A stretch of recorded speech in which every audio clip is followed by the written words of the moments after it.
mucus-free. We are mucus-free. We are mucus-free. We are mucus-free. We are mucus-free. We are mucus-free. We are mucus-free.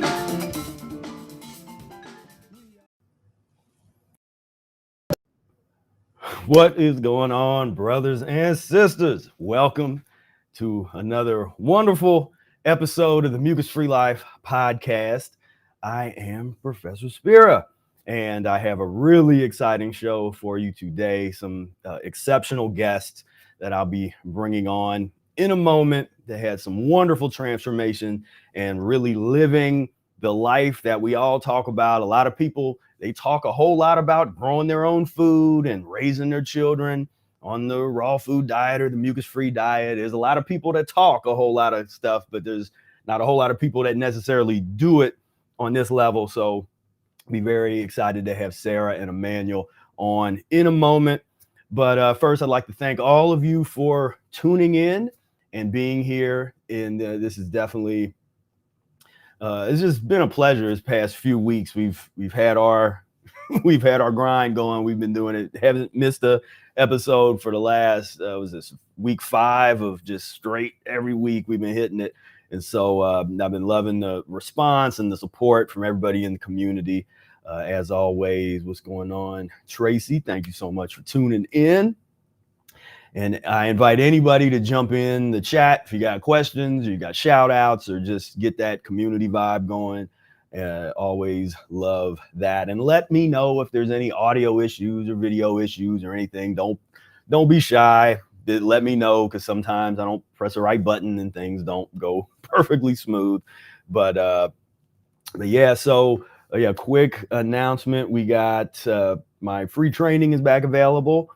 You click the link, and I'll throw one of these in here, but you should see the link here. If you have not taken my Are You Fatigued or Bloated? Eat These Foods to Get Fast Relief training yet, you want to do so as soon as possible before I take it down off the internet. I'm going to leave it up there a little while longer, but definitely click that link and join me, because it's stuff that I can't talk about here on YouTube, and get a little deeper when we're in the private space, and that's something that's real important to me. And we'll talk with Sarah and Emmanuel about that as well, because they also had some experiences that had caused them to go underground. A lot of us have been driven underground, and so you see a little of us up here, but it's definitely we have to be conscientious about how we do things in public when you're talking about things that transform lives and transform humanity on this level. There's a lot of people that do not want humanity to transform this much on this level, because there's a lot of people that won't make billions of dollars anymore if they start to transition and transform themselves on this level. So we have to be smart, but we're still broadcasting out here. We're not going to get us to totally go underground or totally disappear to the point where folks that really need this information just don't ever see it. So we're out here on the front lines trying to do this.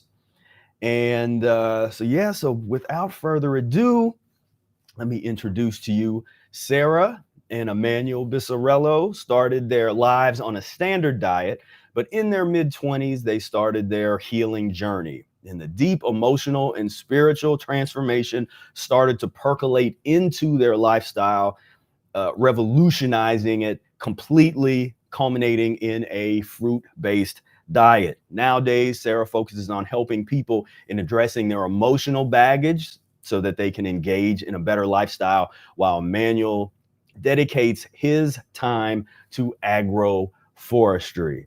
So give it up for Sarah and Emmanuel Bisarello. What is going on? Thank you for having us. Loving that song in the beginning of your show too. We are mucus free. That was great. Exactly.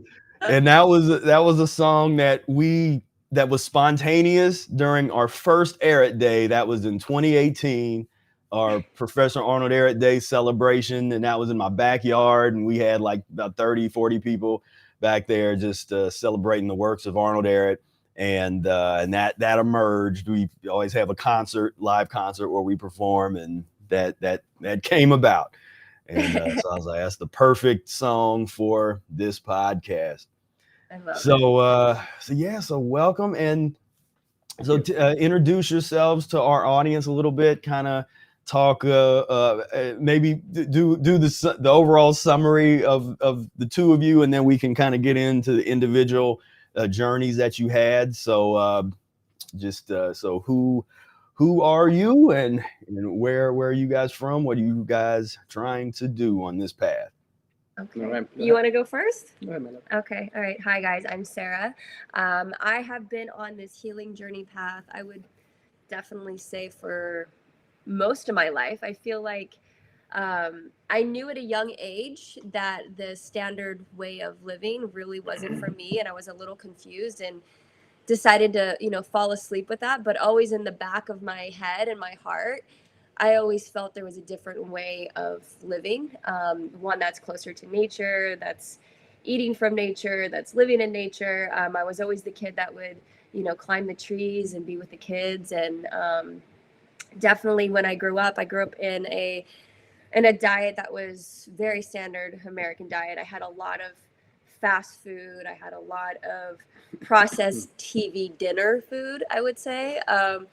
You just put them in the microwave, you come out and you eat it, or you just put Velveeta cheese on anything that you have. And I definitely had issues from the time I was little. I was diagnosed with IBS at age 14, was on medication, and then got off of that when I was 18. And then from about 18 to about 27 years old, I was still eating pretty much a standard American diet, but was really living that fast-paced life. I was living in Los Angeles and really not taking my time to eat and just shoving Diet Cokes down my throat just to have energy, having my cafe lattes, the whole nine. And it hit me when I was about, I think, 27 years old. And I was like, something needs to change. Like, this is not the lifestyle that I'm supposed to be living. This is not my truth. And my adrenals were really shot. I was always anxious. I always had tons of it was like jitters almost. And if I didn't have jitters, then I would go and get a Diet Coke just to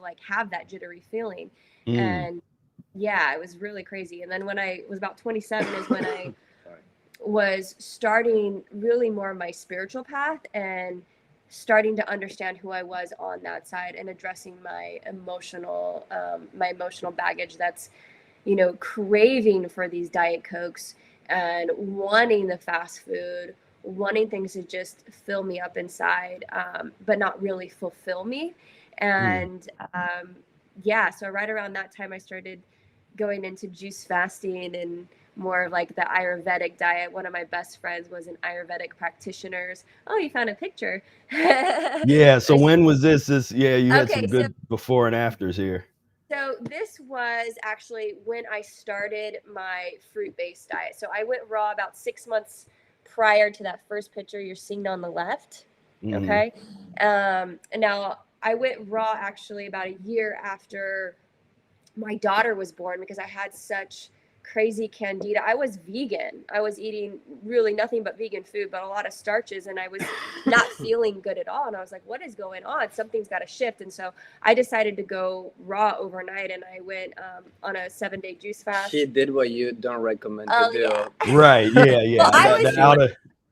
Well, I really felt like absolute crap. And I remember seeing my daughter, and she would break a glass in front of my face, and I wouldn't even move. And I'm like, why am I so foggy? And I said, I have to change something, not only for myself, but for my family and for my children, so I can be awake and aware. And I just was like, okay, I'm going to start with a juice fast. So I did a 7-day grapefruit juice fast. And then from there, I went raw, and I went more of the high fat raw. And then about 6 months later, we went to Kauai. We moved to Kauai, Hawaii. And that was when I went on a fruit-based diet and started my detox. And see the picture on the left here was for about, I would say about a year to a year and a half. My skin was breaking out like crazy, not just with the red pimples, but it'd be on and off. But also I had tinea verscola coming out. I had so many things that were coming out that were just dormant in my body. I mean, I spent 13 years of constantly having makeup on my face because I was on the entertainment industry every day, getting my makeup on and chemicals and all that stuff. So I knew, and he kind of warned me, I knew that when I was going to start taking this journey, that I was going to go through it a little bit, because I had a lot of physical stuff going on. I had my liver, my kidneys, my lymphatic system was shot. Clearly you can see my lymph was not moving. There was a lot of obstructions. I had a lot of parasites and things like that.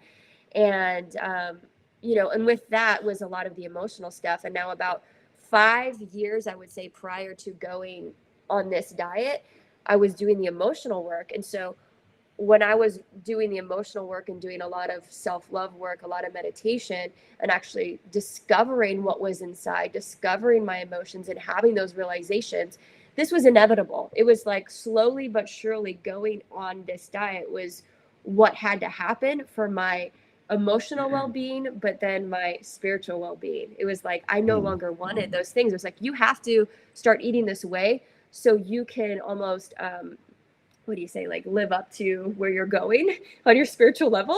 It's just like pushing. It's like now your body's got to follow suit for where you're going in the mental and emotional. You want to share something? No, you're pointing something out. The middle picture is what, like about 6 months into it, and then the last picture is about a year. Yeah. So this was 6 months, and these were kind of, the middle two are kind of coinciding. I lost weight in that journey as well. And then about 4 months after was the picture where I just, like, things switched, where I did a lot of the releasing of the obstructions and the detoxification that needed to happen, where I could actually start building and absorbing food and nutrients. I realized that pretty much my whole life, I don't feel like I was absorbing food. I know that sounds weird. Yeah. But I don't feel like I was absorbing anything, and I was just like kind of living, and other things were eating all my food the whole time. So yeah. So talk a little bit about your pregnancy journeys and how they were a lot really different from the standard, what's so the way, just to give, so people get a perspective. Anytime when you go to a hospital for something, that should be reserved for emergencies. We are in such a constipated condition as humans that it has become normalized for pregnancy and giving birth is essentially a medical emergency, where it's like, rush you to the hospital, let's get you all hooked up to things, let's get some drugs in you, let's just this whole thing, when, like we said, way back, I mean, I'm sure it's happening today too, but you go back far enough in our ancestors and you could have a woman give birth, be in the fields of Africa doing something, or, and then kind of pop a squat, give birth, get right back to work 10 minutes later, like that is normal. That's what's supposed to be normal. It's not normal for pregnancy and giving birth to be a medical emergency. So, so tell us a little bit about your pregnancy journeys and how different pregnancy is when you were eating in such a way where you don't have globs of parasites and slime just lining your entire body. Yeah, absolutely. Well, I've had 2 children, so I've had 2 pregnancies. My first pregnancy, I was vegan, vegetarian, and then around 28 weeks, I started eating meat about once a week. With that pregnancy, I did prepare for it. Just because the levels of iron show low. Yeah. And at that time, we had not We weren't there yet. I wasn't on my I had done detoxification like raw journey. Like I did a little bit. I was doing like liver flushes and kidney flushes. Granted, this was 8.5 years ago. Okay, so 8.5 years ago, I was standard vegan mode, like standard exactly. vegan It was kind of standard vegan mode, and then people were like, "You need to have some meat. You're going low," and I was like, "Oh, like it was." Now is this the first pregnancy? Yes, that was this pregnancy. This pregnancy, I gained 65 pounds. I started at 105, and then I gave birth at like almost 170, 169, something like that. So, I became ginormous. Huge. I was so inflamed. My feet were swollen. He kept on talking about how big my butt was. He's like, you're so big. Like I was just, because I'm normally like a very small, petite girl. And, but with that pregnancy, even though I was that big, it was a longer birth. It was a 38-hour journey. What are you going to say? Yes. Very important. Yes. Something that was, I think, super different from both of them is that during this first pregnancy, she would always complain that she felt that she had something stuck under her ribs. Yes. So I have to massage her intestines because how she became, not only she picked up a lot of weight, but the stretching, of all the organs and whatever. So I had to massage the whole intestine, the large intestine, basically all the time to remove gas from under the ribs or other places, just to facilitate the movement. So that's one of the things that I had to do all the time for her. Yeah, exactly. So it was definitely a there was more. I had more symptoms. I had nausea starting at 7 weeks, which most women have. My birth was, like I said, 38 hours long. I did have a natural birth. That was one of the things I was like, I gotta have a natural birth. I'm doing this.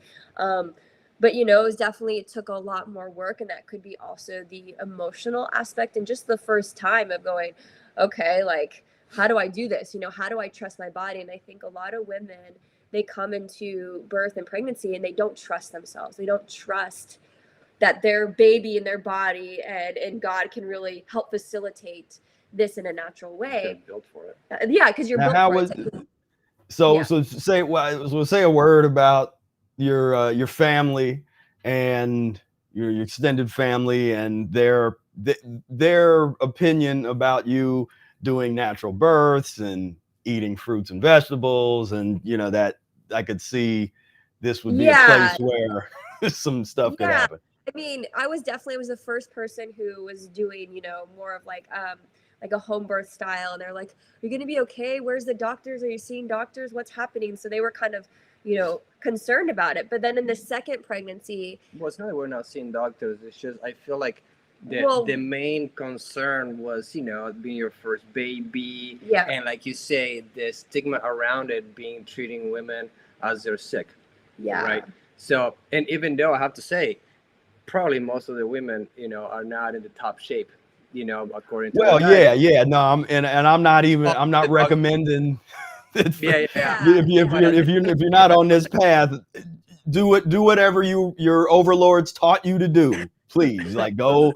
Don't be like, I listened to Professor Spira. He said, go do a home birth. Not if you're not doing this. Go do whatever you're taught to do. Yeah, but the first, what I think the most out of the first pregnancy was her transformation. During the first, I'll say, 13 hours. Maybe the last, I'll say, 10 hours of labor. She went from like, I don't know what I'm doing and this is painful and difficult, into like a lioness. Yeah.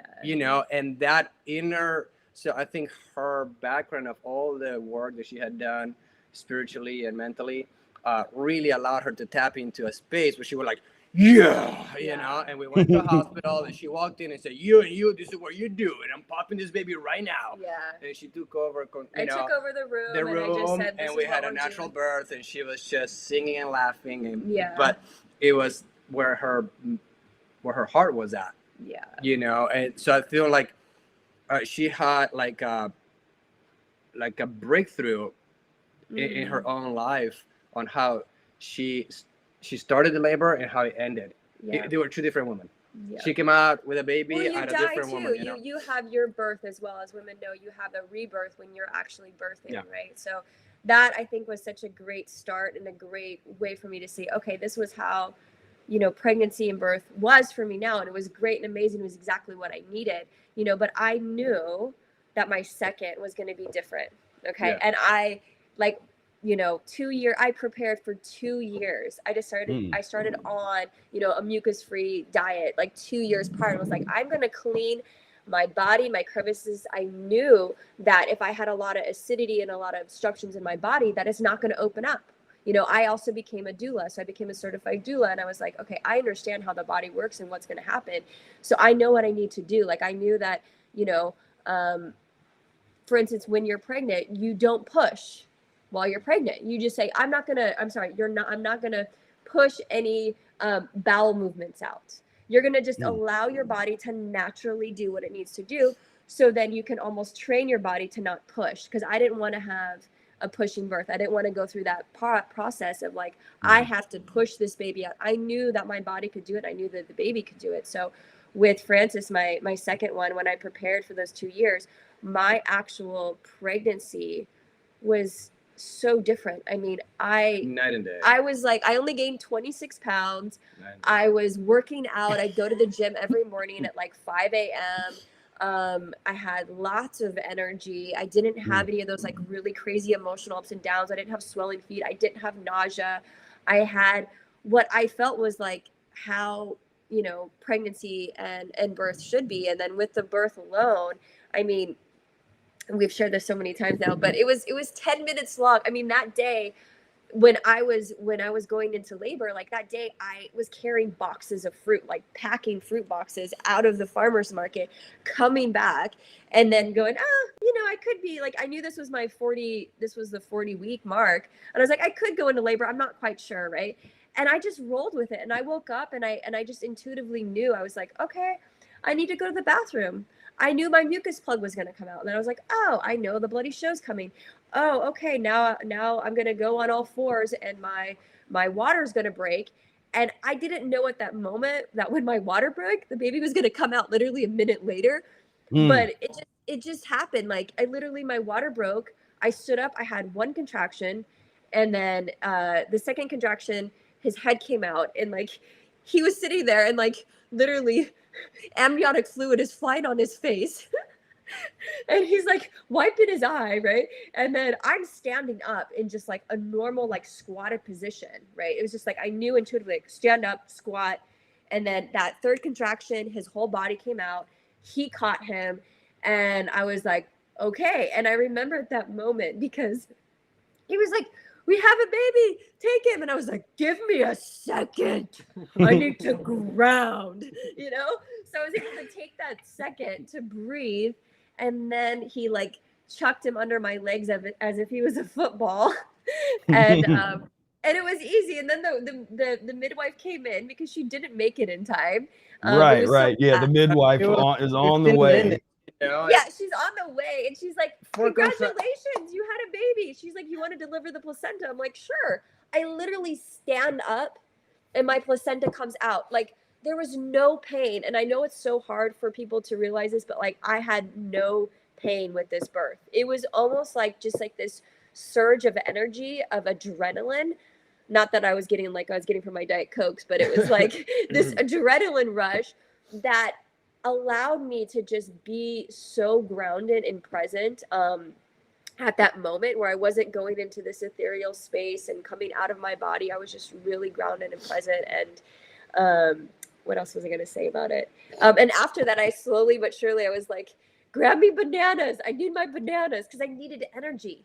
I didn't have to go lay down and like sleep. She was walking around and they kept telling me, they're like, go lay down. And I'm like, why? I'm like, I feel good. Well, and I just wanted to the midwife, they're not used to see somebody that they don't need to rest. So she was walking around, going to the restroom, doing her thing. Yeah. And so it was pretty awesome. And I feel also the vibe in general was so different. It was a joyful, easy, fun, amniotic fluid, shooting in my face while I'm trying to call the midwife with one eye open. Right. I can't even see. And that's really It was interesting. like a hilarious situation, and having fun with it, and not, no stress or worries. Like press the opposite. It was like everything's gonna be good. Like everything. It was a fun situation. I had no expectations, and as a doula, I know other women are listening to this.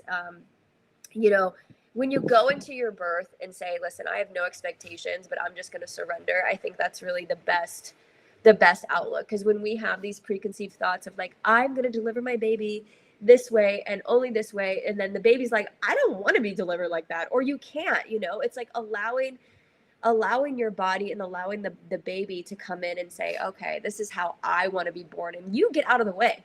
Almost like I got out of the way because, this is totally his personality too. He's like a very like grounded, straightforward, once is bananas, once is durian. Like this is just who he is, and I got to be that vessel for him to come into the earth this way. Right. Yeah. What were you going to say? Oh, and so I want to, for all the viewers, we're gonna recap a little bit here, because I want people to really, I think sometimes probably when you told that story a lot, but people really aren't grasping how heavy that is, or how important this is. So this has become normalized. On the right hand side here, here's just a random UK mom lost part of ear, almost died after getting sepsis, trying to give birth. And you could find hundreds and thousands of these type of case studies of very sick, the sickness coming to the surface as a result of the birth process. Like you get to see how sick you really are when you're, just as you do when you're fasting. When you're fasting, you get to actually meet who you really are. When you get rid of the coffee and you get rid of the donuts and you get rid of just the food in general, you can meet who you actually are. Most people that do that without knowing what they're doing or without any transition, they find out they're actually fairly miserable people without their drugs, without their stimulants, without their coffee and their cigarettes and their meat and their dairy and their potato chips and that kind of stuff. They're not very happy.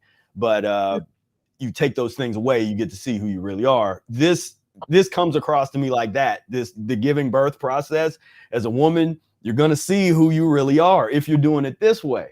If you're doing it in the natural way, no drugs, no ambulance, no emergency kinds of whatever. It's just straight, clean enough to actually give birth like that. And it was interesting, the point you made where you didn't want, and this might be something that in the community that I don't know about, the idea of not pushing. Would you say is that the more natural of a birth would be a birth where the mother does not push, it doesn't have to push for the baby to come out? Right. Yeah, there's no need. There's no need. I mean, and I think that has to do as well with the amount of acidity that you have down there for allowing the cervix to open up. So because a lot of that constraint happens down there with the cervix, right, where you can't open up. So there's acidity holding it there. And also that emotional. So it's like, that's control too. So women don't want to give up that control of like, no, but I want it this way, or, oh, I'm scared. It's like that fear. So when you release those emotional, like, it's very important to have that emotional process too. So you're releasing the issues that you have with your own birth, or maybe the way you were growing up, because those fears are going to come up within that birth process. So the more that you can release that, the more the body's going to follow suit as well. Well, I think also, so I'm going to intervene and take it to the next step as well. I think one of the things that you've done a lot compared to women that don't do certain things is beyond the diet. When we talk about, this emotional, spiritual healing, Sarah went through severe amount of understanding on how she had abused, for example, her sexual energy, how that is in the, in the privates, or how, seriously, and what are the things that really subconsciously keep tension on that area, right? Yeah. So how she healed the relationship that she had with her mother and with her lineage of all the women, you know, her grandmothers and everything. So that way her womb and her uterus will feel and have a different energy to itself. Right. So there's so many things that added to it.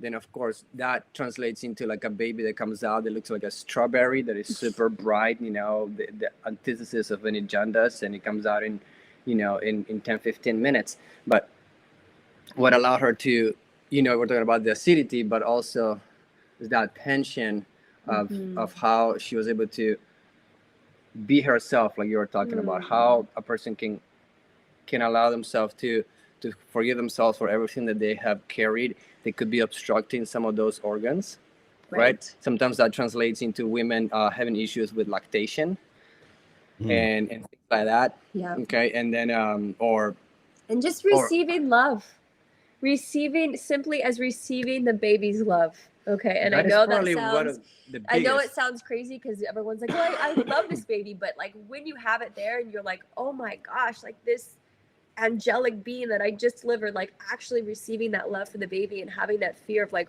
am I going to be good enough? Am I going to be a good enough mother? Am I going to, like, all these thoughts go in your head while you're, you know, pregnant and while you give birth. And then afterwards, there's a lot of emotional stuff that can be addressed prior to help facilitate the process and the birthing process. Yeah. So yeah, definitely. Cause that's, you know, it's all hand in hand.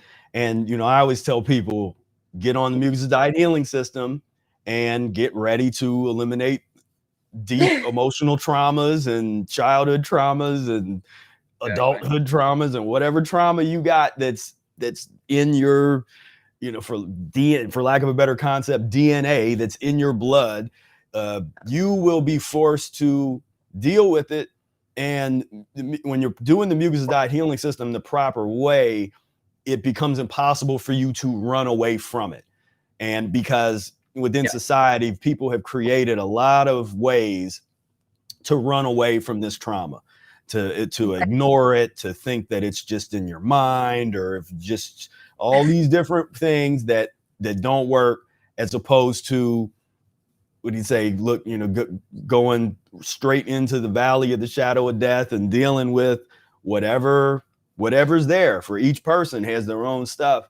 And so that makes sense as well, where you went through your process, your physiological cleansing and spiritual and on all those different levels. So by the time you have the child, now there's an actual, the kind of electricity, the kind of connection that, because like you said, a lot of mothers like, oh, I love my child and it's such a, you know, my connection. But what kind of connection is it? They in these standard normal methods where they take the child, they chop stuff, and then and don't even get me started on, they take the child, let's cut off its foreskin if it's a male, let's mutilate, let's, you know, thanks society for that with me. You know, we get it's sick.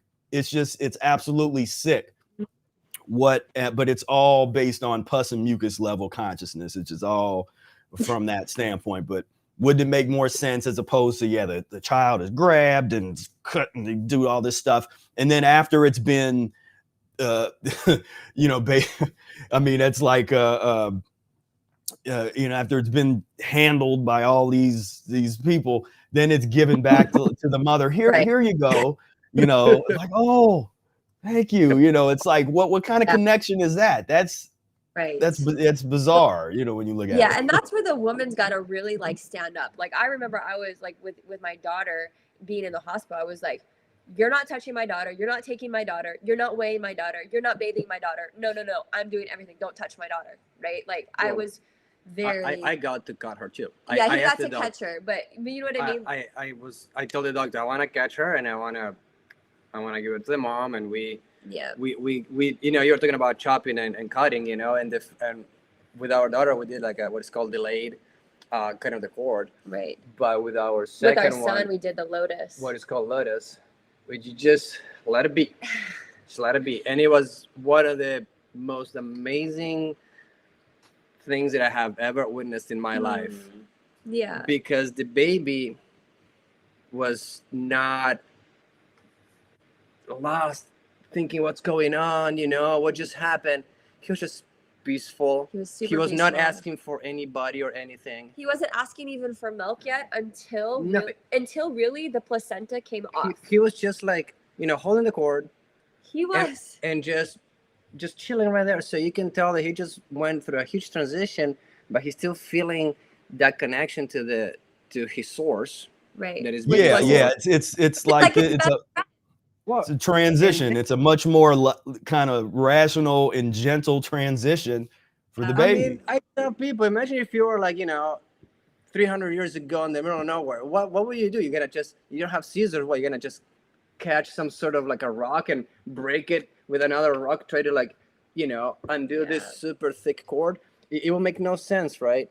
But but it's just like, as it dries out, the kid went through such an amazing experience and emotional I would say grief and growth at the same time. Like, he went like one day, he was like, man, pow! Right. And the cord had become dried, and he just kicked it out, and it was his moment of growth and transformation, that he had to go through himself. Yeah, he was like, I'm ready to let this go, and I'm ready to be here now, which I thought was really interesting, because I actually have some videos on my Instagram where you can see where he's holding onto the cord and he's crying and he's looking at his placenta and he's like, so you could see that he's having this grieving process, and we just let him know, like, you're going to be okay. Like, we understand. It's okay to have these feelings, and allowing them to have that emotional freedom, even at birth, right? Where nothing was taken away from him, but allowing him to just be who he is, and that was my biggest thing, is I don't want any disruption with him, with me. I want this to be as natural as possible. And kind of like what you were saying, the women in Africa could come out and just like, they'd be in the farm and have their baby, and then just keep on working. Like, it felt like that. I felt like I could just literally wear him and go back into the garden, which was one thing that was really cool. I wanted to share this, is we had this garden in Kauai, and we ended up putting a tent outside, and I put the tent right near the garden so he could lay with the garden with me for the first 2 months of his life. So he was surrounded by all the food and the flowers and hear the birds outside, and I could just see how happy that made him. He's like, oh, this is where I'm going to be living. I can hear nature. I'm not hearing just, walls and TV and music playing on stuff. So, and one of the things that I noticed between our daughter and our son is how they develop differently. And our son, he came out completely lean, but muscular. Very muscular. And how we talk, and everybody, and there's a bunch of people now talking about how the amount of fat, regardless of the age, has to do with the amount of toxins that maybe the body's just trying to keep away from the vital organs. And this kid had no need for that. So all of a sudden, even though we were in a fruit-based diet, or she was, he had a lot more muscle and almost no fat. He was like, boom, he came out with a 6-pack, and people be like, whoa, like, and everybody that we would meet, he looked like a mini bodybuilder, mini baby, like a mini man. But he was like a mini bodybuilder, and people were like shocked, and he was like a year and a half old, and he was doing pull-ups. Right. He was probably the most agile. He still is. He's so agile. I mean, at the age of 2.5, he was climbing papaya trees by himself with shoes on to try to catch them, One of the things, I have to share this, because I think so the level of activity and agility was very different. Eyesight. Okay, I have to share this because I think this is really unique. And memory. So, in memory, when we walk anywhere, since he was little, he can notice any fruit up on a tree like this. Like, he'll go, oh, that's ready, mommy. Like, oh, there's a fruit. And it's like he innately knows. He's like, that's where I'm going to go get my food. And he can see it. And I have to take a second for myself. I'm like, where is that at? And he's like, he's like laser. Yeah, he's got laser focus. And he'll even know what trees are. And I don't even know that tree. He'll be like, oh, look, there's going to be longans fruiting from that. I'm like, how do you know that? Like, it's he's just 3.5. He's 3.5. Like, he knew already just from, I don't know if it's just from me, you know, literally having a pregnancy where I'm eating primarily fruit the whole time. Like, it just was in his blood and in his genes. But that you can see the difference in the way his sharpness is as well. He remembers things. Everything from like when he was a baby, even now. And I'm like, how do you remember that?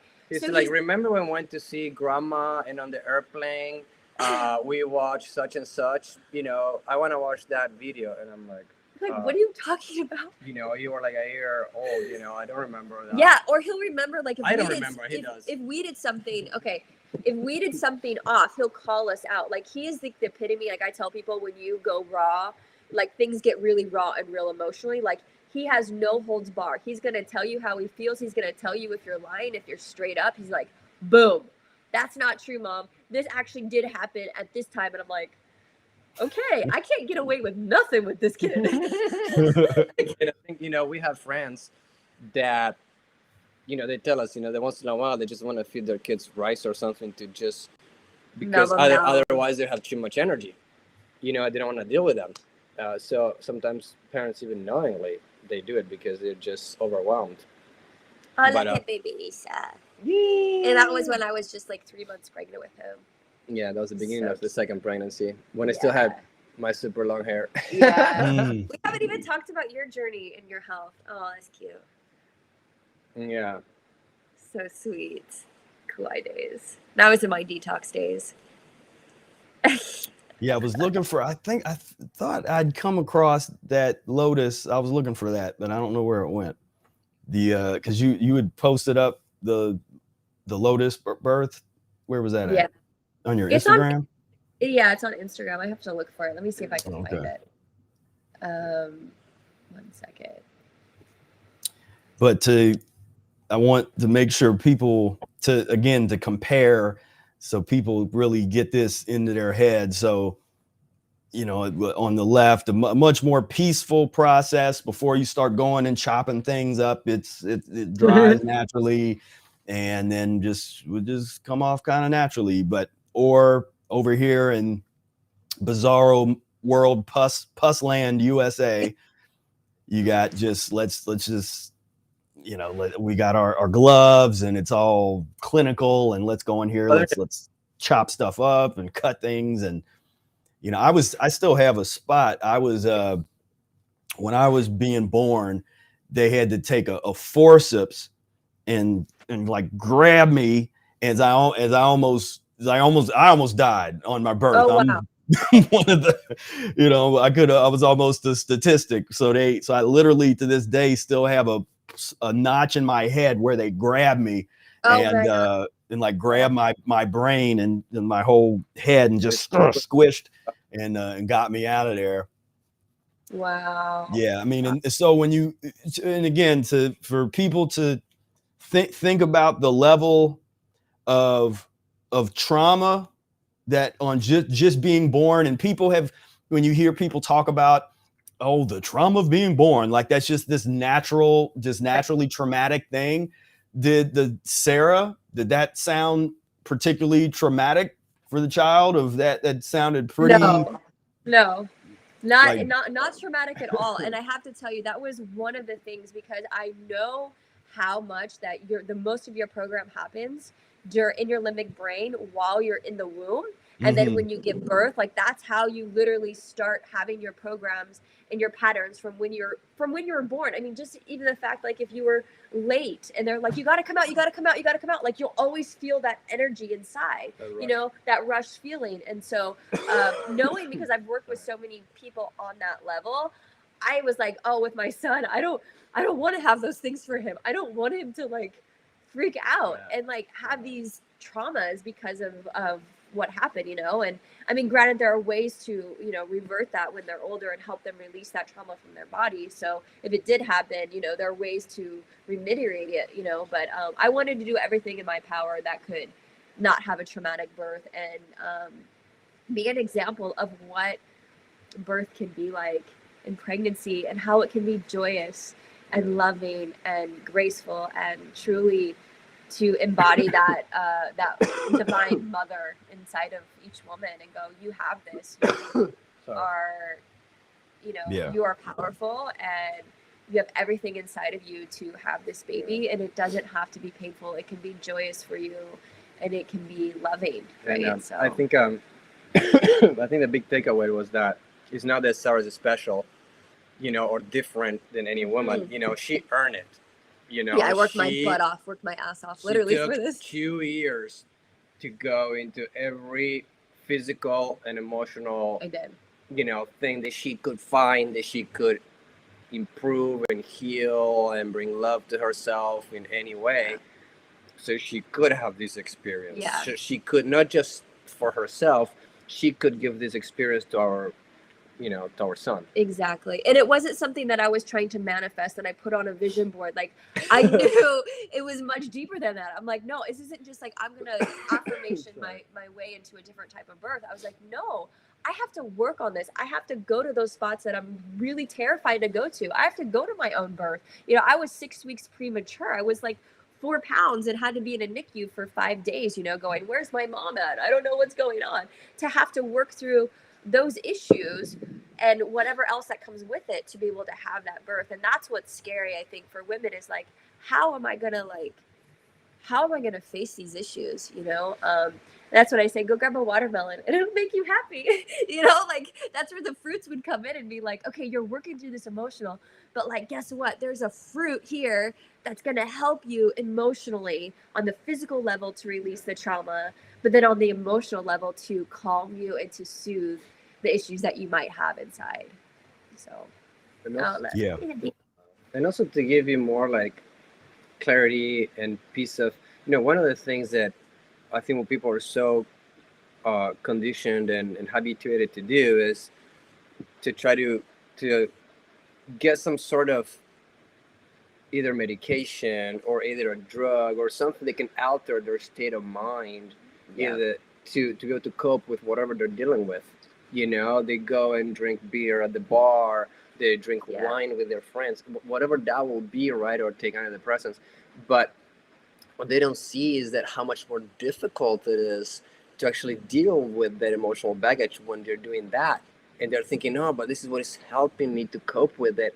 And it's actually just delaying the process. But, you know, when Sarah started to bring in those fruits that will just bring the calmness and the mental clarity and the peace inside, it's much more, it's easier for her to just go through it instead of, I mean, being through the valley of shadows, trying to figure out what's going on, you know? I mean, how can you expect to resolve anything that way?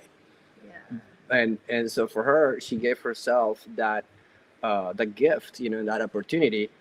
But I think she had a greater motivation. You see, most people think about themselves. And she was like, you know what? I need to do this for my kid. You know, I want to give my baby the experience of having a joyful, pain-free, push-free, zero-nonsense birth, so it can come to this world the way it's supposed to be. Yeah, do what he's got to do. Why do we need to? He doesn't need to detox me out of him. He don't need to like go through his kidneys and detox my nonsense. Exactly. She didn't want to be like, oh my gosh, something that a burden that he'll have to deal with later. Literally detox it out of him. You know, I was like, okay, let's give him a fresh start. Right. Yeah. You know, even though I'm not saying they were perfect parents, you know, like we have our stuff he'll too. still have to go through his mommy and daddy issues, you know, and probably I'll look like a crazy man to him. But maybe that part will be okay. Yeah, I mean, it's all we can, you know, a lot of our life is based on opportunity, you know, taking opportunities and creating opportunities for the bloodline. And so you did the best that you could do with the resources you had and the knowledge you had and the time that you lived to try to create something better than yourself. And that's, you know, and that should be the goal, that should be the mentality that all parents have, is a desire to try to create something better than you. But what happens is most people in the pus and mucus world create a carbon copy of themselves. And, you know, if you take a piece of paper and you copy it over and over and over again, is the 50th copy better or worse than that first copy? By the time you get to that 50th copy, it's like, it's hard to read. You're like, it's getting kind of weird. And that's how most people having a child, it's a copy of themselves, and they're already constipated and degenerate. Now they're passing that along, and it's only getting worse. So if their child eats and lives in a way that is the same or worse than the parent, then their odds of outliving the parent is very small. And so that's it. It's definitely, you know, seriously revolutionary to think like this, and to around when, you know, something, it's like something people think that they're serious about it. You know, I like talk to the mothers and people that they'll think that they're really into this, and they're really like, yes, I'm into my child, and they're doing everything that the mainstream society tells them that they're supposed to do. But it's not coming close to this level of consciousness, you know, to this level of the desire to have a mucus-free, trauma-free birth, to do the kind of work that you need to do to make that happen, as opposed to these parents, which blows my mind when I come across parents that are talking about putting their child on the mucusless diet or a raw food diet while they don't eat. Their diet is horrible. Like, oh yeah, I'm going to do good for my child. I'm going to put, you don't know the first thing about how that child would need to transition if you don't do that on yourself. It's ridiculousness. Right. And I wanted to add too, it wasn't just me that prepared. He also prepared. So his bloodline and his stuff would not pass to him as well. So he was doing his own preparation the way he had to do it, alongside of me. So prior to conceiving. Okay, so prior to conception, because like this was a very, you know, we knew, like, it was a very conscious conception. You know, I knew when he was coming, and we did what was needed to do, right? So he prepared as well. I remember he did. We were on, actually, this is funny. We were on a month of grapes right before we conceived him. I think he went a little bit longer. And so we were pulling. I went almost around 2 months. Yeah, he was around 2 months. He was like pulling out of his nose and his brain and like having these headaches. I remember at that time is when I first came across Arnold Ehret's book. Oh, during before we conceived him. Right then, I was doing a 2-month grape fast. It was right before conception. And I remember there's a part of the book that he talks about his buddy stopping stuttering because he spit some mucus from the throat. And I remember one day it was just mucus coming out of me like nonstop, right? And then one day I just remember like it's starting to feel like weird stuff right here, and started to pass these chunks of hard. I'm thinking about it looked like it was beyond hard. It almost looked like plastic. It was so hard. Okay, it was not just rubbery, or you know, it was hard. And so I remember just seeing that and having that in my mind, even though I don't stutter, but I remember like it was like those synchronicities, you know, of seeing that. But I remember vividly, like if it was yesterday, like passing after a session of enemas. Before that, I did other cleanses and coconut water fasts and stuff like that. And in one of those, I was doing at the end of an enema session. It happened twice actually. A ball of mucus the size of my fist. Oh yeah, I remember that. And it looked like clear gel. Yeah. Like blah. The whole thing was like, blah. Well, and it's crazy because he went raw. Like when I met him, he was already 8 months raw. Okay. And so he had these phases, and then we went fruit-based together when we moved to Kauai. And so I was thinking, oh my gosh, he's not going to have anything to detox. He's been, well, the journey was different. My journey was so different. Most people, go to like somebody like you, and they get trained and they get coached and they are given the tools, and for me, I just grew up eating meat twice a day, every single day of my life. But I was not into junk food. My mom didn't allow that. I come from like an Italian background. I grew up in Argentina and in Brazil, where they have great food, so junk food is like, it's really like, it's just like, come on, why would you do that to yourself when there's so much yummy food all around, but still, it's mucus building, it still clogs up, still doesn't digest, whatever, right? And I still got, a gazillion antibiotics when I was a kid and all that good stuff. So, but what people consider good food, when people consider yummy food, your steak and potatoes. And so I still had, all that stuff to do. But it changed via the emotional release, when I didn't have the baggage anymore. So the emotional part came first, and then the lifestyle came as a result. So even though I was doing all these things, and I came around Arnold's work, we were already doing it in a way, but it came from a different space. So I thought, I don't know how much more I have, and probably have a lot more to do. It's a never ending. And especially in nowadays, I say, if you're not detoxing constantly, just gosh.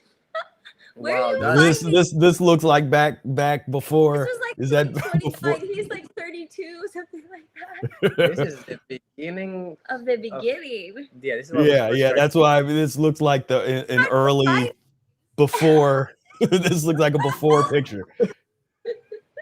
You can tell like your under eyes a little bit there too. Like we weren't we weren't on the. I think on this time I had done already like about 8 months of raw food. You were raw there, and some stuff, but it was like different, I was doing like it was still pretty good. Don't get me wrong. Just them going raw, I had a lot of epiphanies, and it was amazing. Like, my brain all of a sudden went like this, like poof, and I realized that I'm in a different world that I thought I was. 3 months into it, my life really changed. But I realized also that it was just improving body function. There was a light level of detox in every single aspect of myself, but it was going very gentle. It was not like the fruit-based diet. The fruit-based diet is way more intense. And when it comes to detox, I was just especially when you still take out eating. fat, right? I was eating a lot of, sprouts and fats and greens and juices. And I was doing like a low glycemic type of raw diet. Okay. And it was great. Don't get me wrong. There was a lot of benefit to it, but it's a transition. I realized that my parasites were not leaving. I had better body function. I had better, many things were amazing, and it was like a huge revelation, right? It was still a big from cooked vegan to that. Yeah, it still was good, but from that to fruit-based, and I feel like I couldn't do it. I couldn't do the fruit-based diet really until I moved to Kauai because of the availability. Yeah.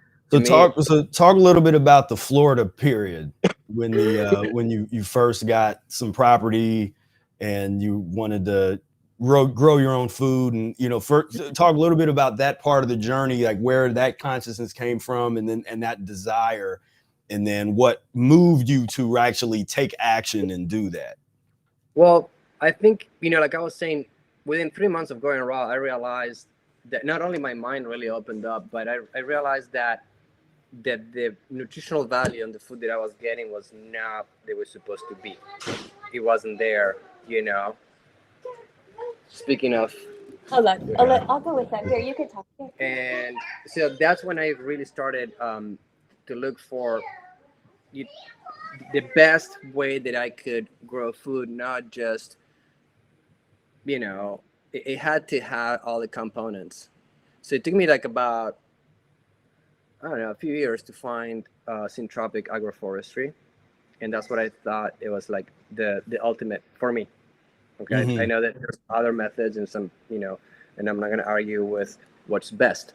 For me, it was incredible. It blew my mind. And define that for the audience. What is agroforestry? Syntropic agroforestry. There's several agroforestry understandings or ways to grow, but agro, it comes from the agricultural word, and forestry is for the forest. So when you're blending or putting together the forest and farming. Now, a lot of people think the agroforestry is related more to forestry, just trees only, but it's not really. It's actually bringing the food production component into the forest, right?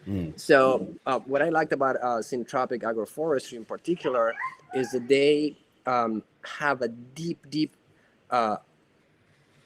understanding on how nature works, its dynamics, and they mimic those dynamics. They mimic the cycles of nature, and they accelerate those cycles.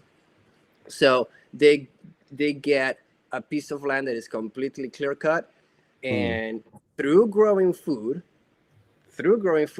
they bring back the original native forest, which we do the opposite nowadays. We get a native forest, we clear cut it, and then we put whatever we want. Cut it down, and yeah. So it's high density, high diversity, not just of plants, but of microbiology.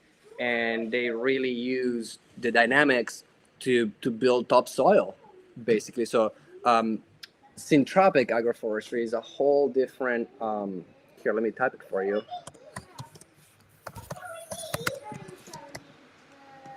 Yeah, look that. There you go. So now you got it. Okay. And so it's beyond multi-crop. It's you're growing as many crops in each layer as they can fit in the design and the system that mimics the native forest.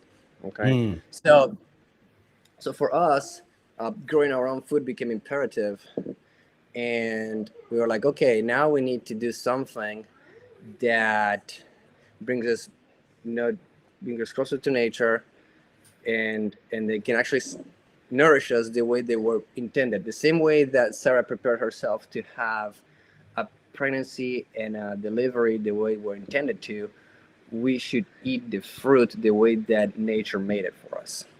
And right now, I think industrial agriculture is not really doing that at all. No. Everything that we can get at the store is, even if it's organic, I think is below standards, because we end up with a mineral content that is so inferior. And the amount, and when we talk about organic, they still use a lot of things that you can tell that the vegetable is, if not as alive. If you go to a farmer's market, some people are just picked fresh compared to that you can get at the store, even if it's organic.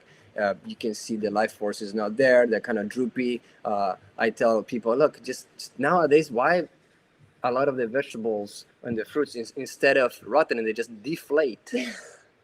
What is that coming from, right? So there's all these things, they just go like, but anyhow, so for us, going to Florida was a moment where we saw an opportunity, and with one of my best friends, we wanted to basically go around southern Florida and open small agroforestry areas that will teach people how to do agroforestry in this level, and they will be able to grow their own food. There's a big movement of people moving that direction. When we got there was a lot of new families, and they were like, I want to grow my own food. I have 1 acre, I have 2 acres. How do I do this, right?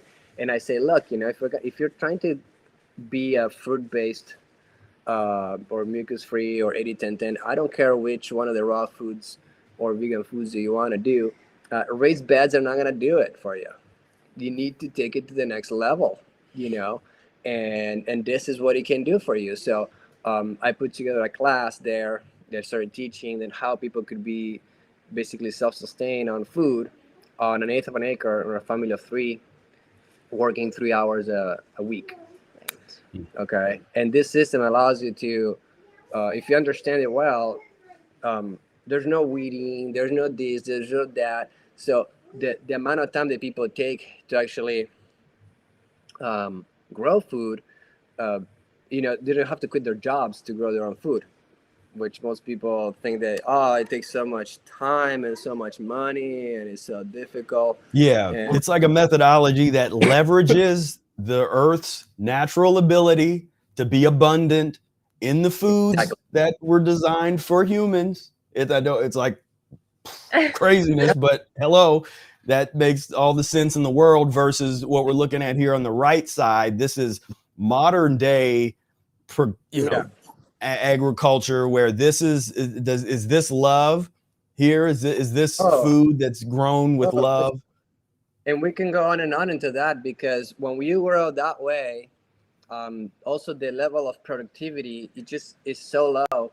And when you're talking about meat, for example, I tell people, look, you need about just grazing. Okay, if you let a cow graze in an area that doesn't frost, you need somewhere between 2.5 to 4 acres per cow, right? I can feed a family of 3 in a fruit-based vegan diet, raw diet, in an eighth of an acre.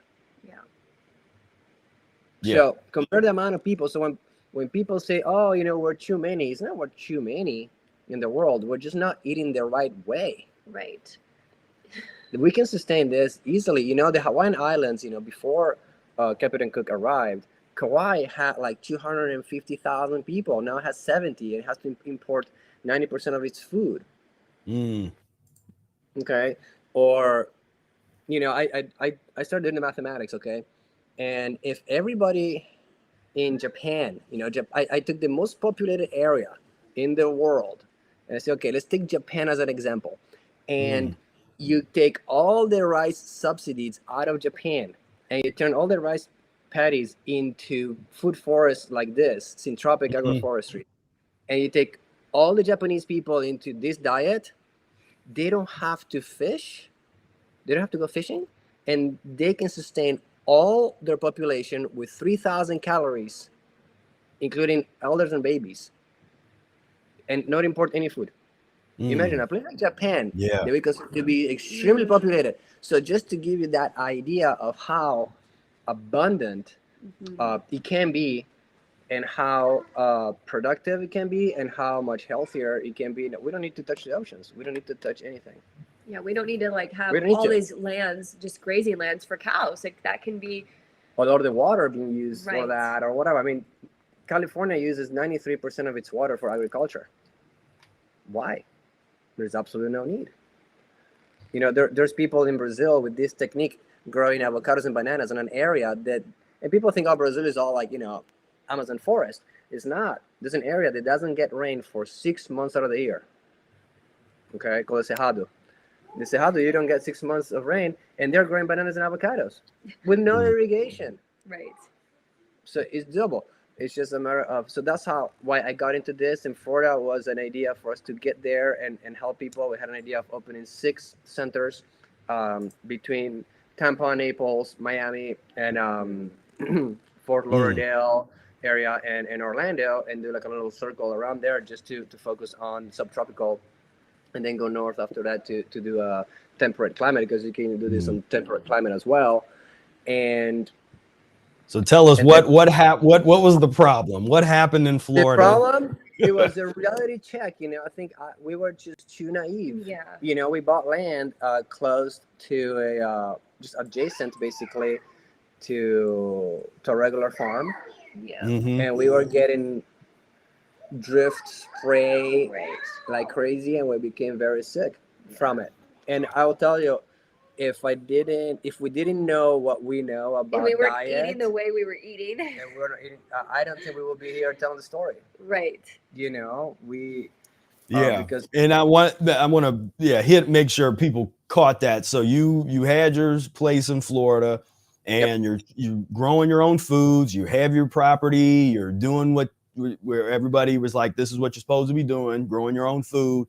And all of this poison from neighboring farms is literally just drifting through. They spray and it's drifting through the air and comes over to your property and gets on all of your nice in the water too. And the water, but also we were finding dead frogs, upside down. Oh, we were finding birds without feathers.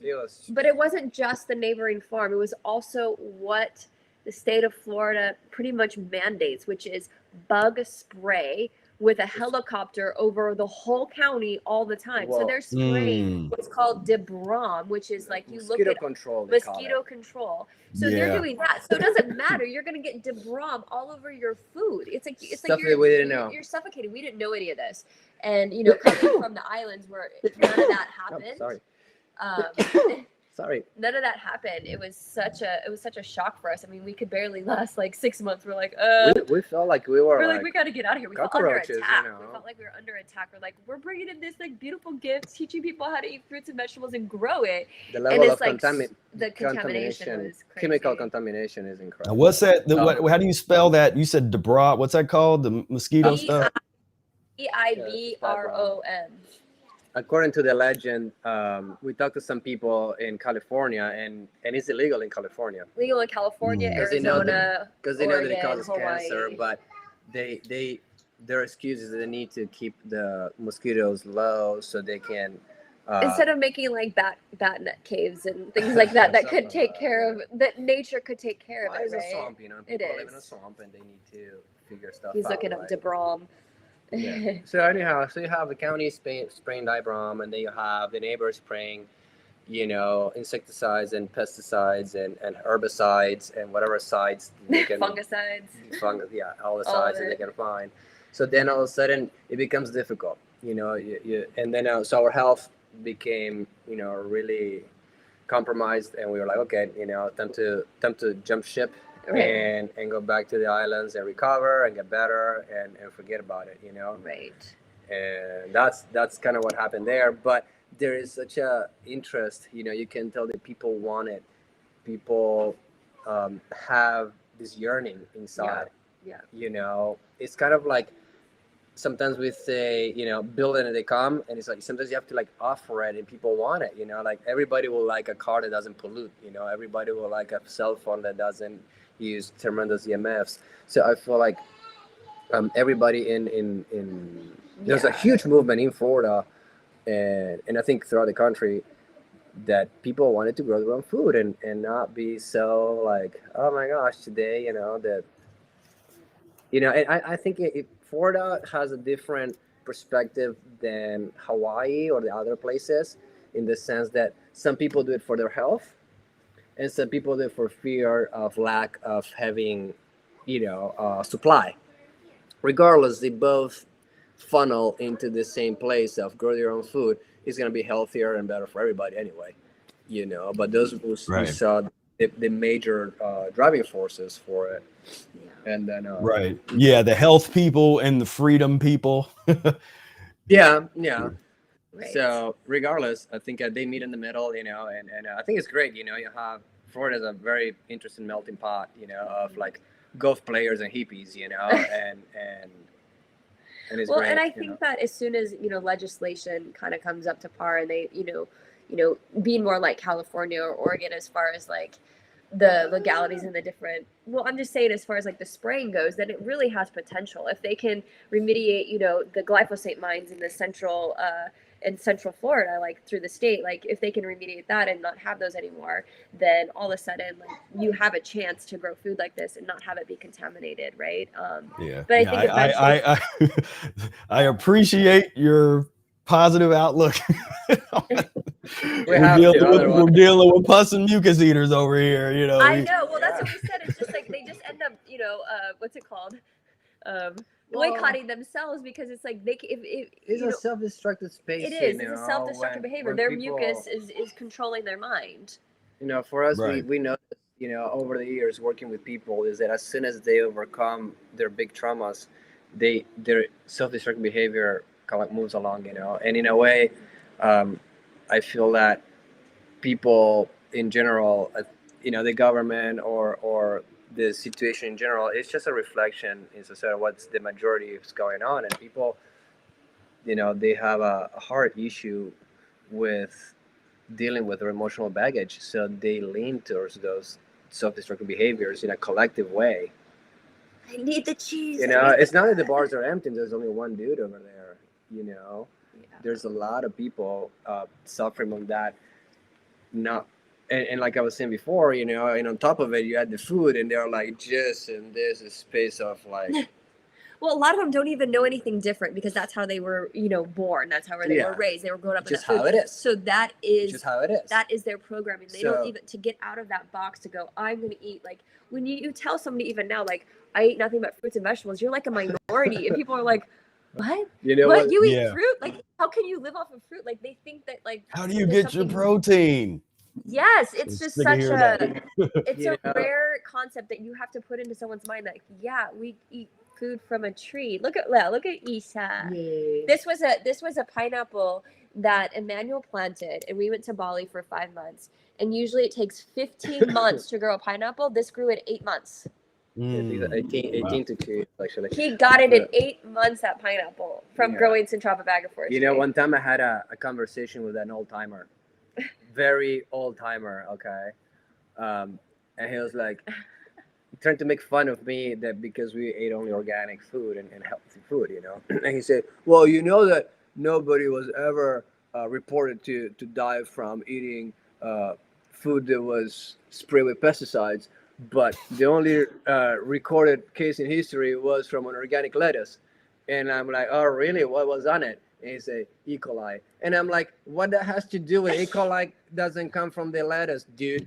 So you see, it's like that mentality of like you said, there's no way around it. This is the way it is. And so there, Monsanto feeds the world type of idea. Yeah. It's one of those things where I try to explain sometimes to people, because there's some folks in our communities that start to get this intense feeling of entitlement, where they all of a sudden they've been eating Big Macs and macaroni and cheese for years, and now they realize the power of fruits and vegetables, and now they demand, where's my organic fruits and vegetables? Why is it so bad at the store?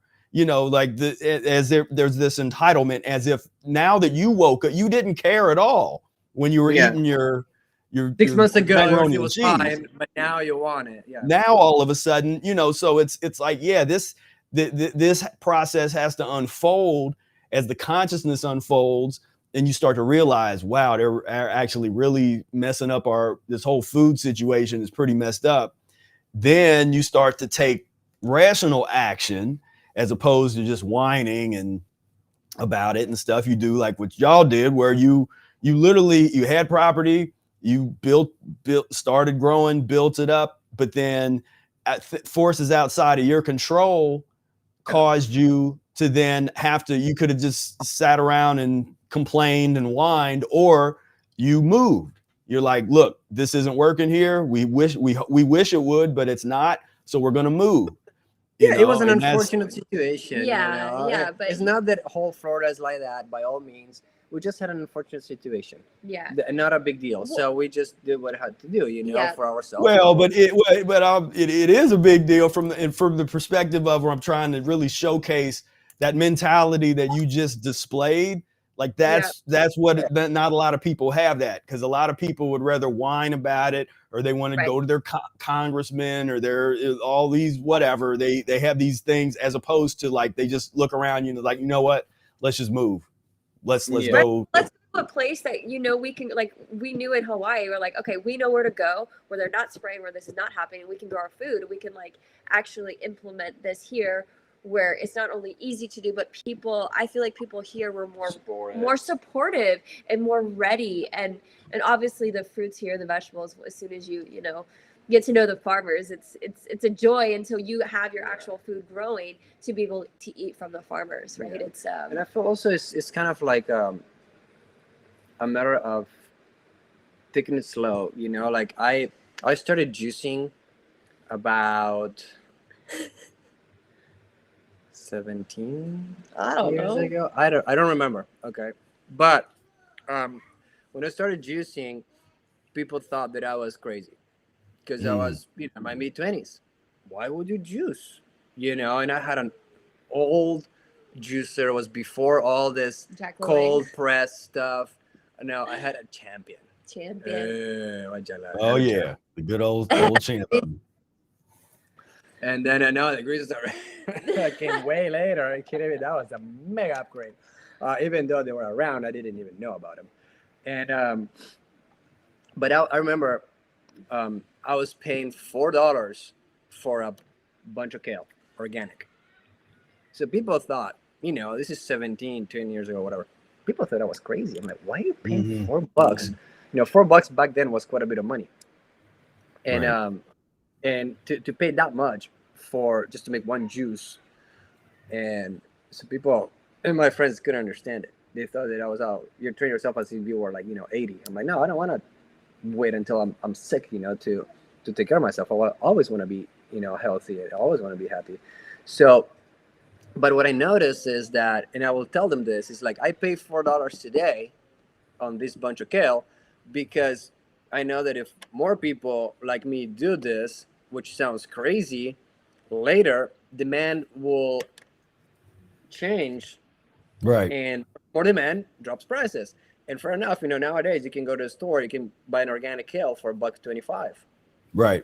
Yep. So I had to pay $4 20 years ago.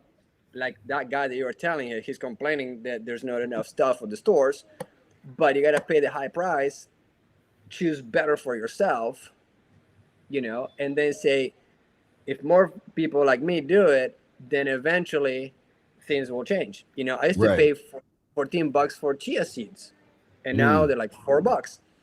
So people were like, whoa, what's going on? So I got heavily criticized, but I said as an investment for my future, not just for my health, but I knew that more demand will bring prices down.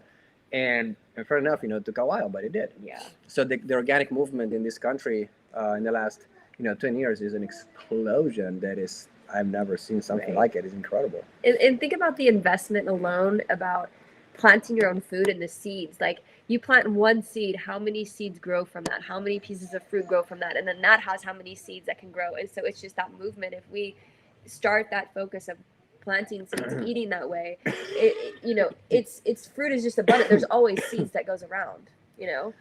So that's in that time I was still in California. California was not in a drought.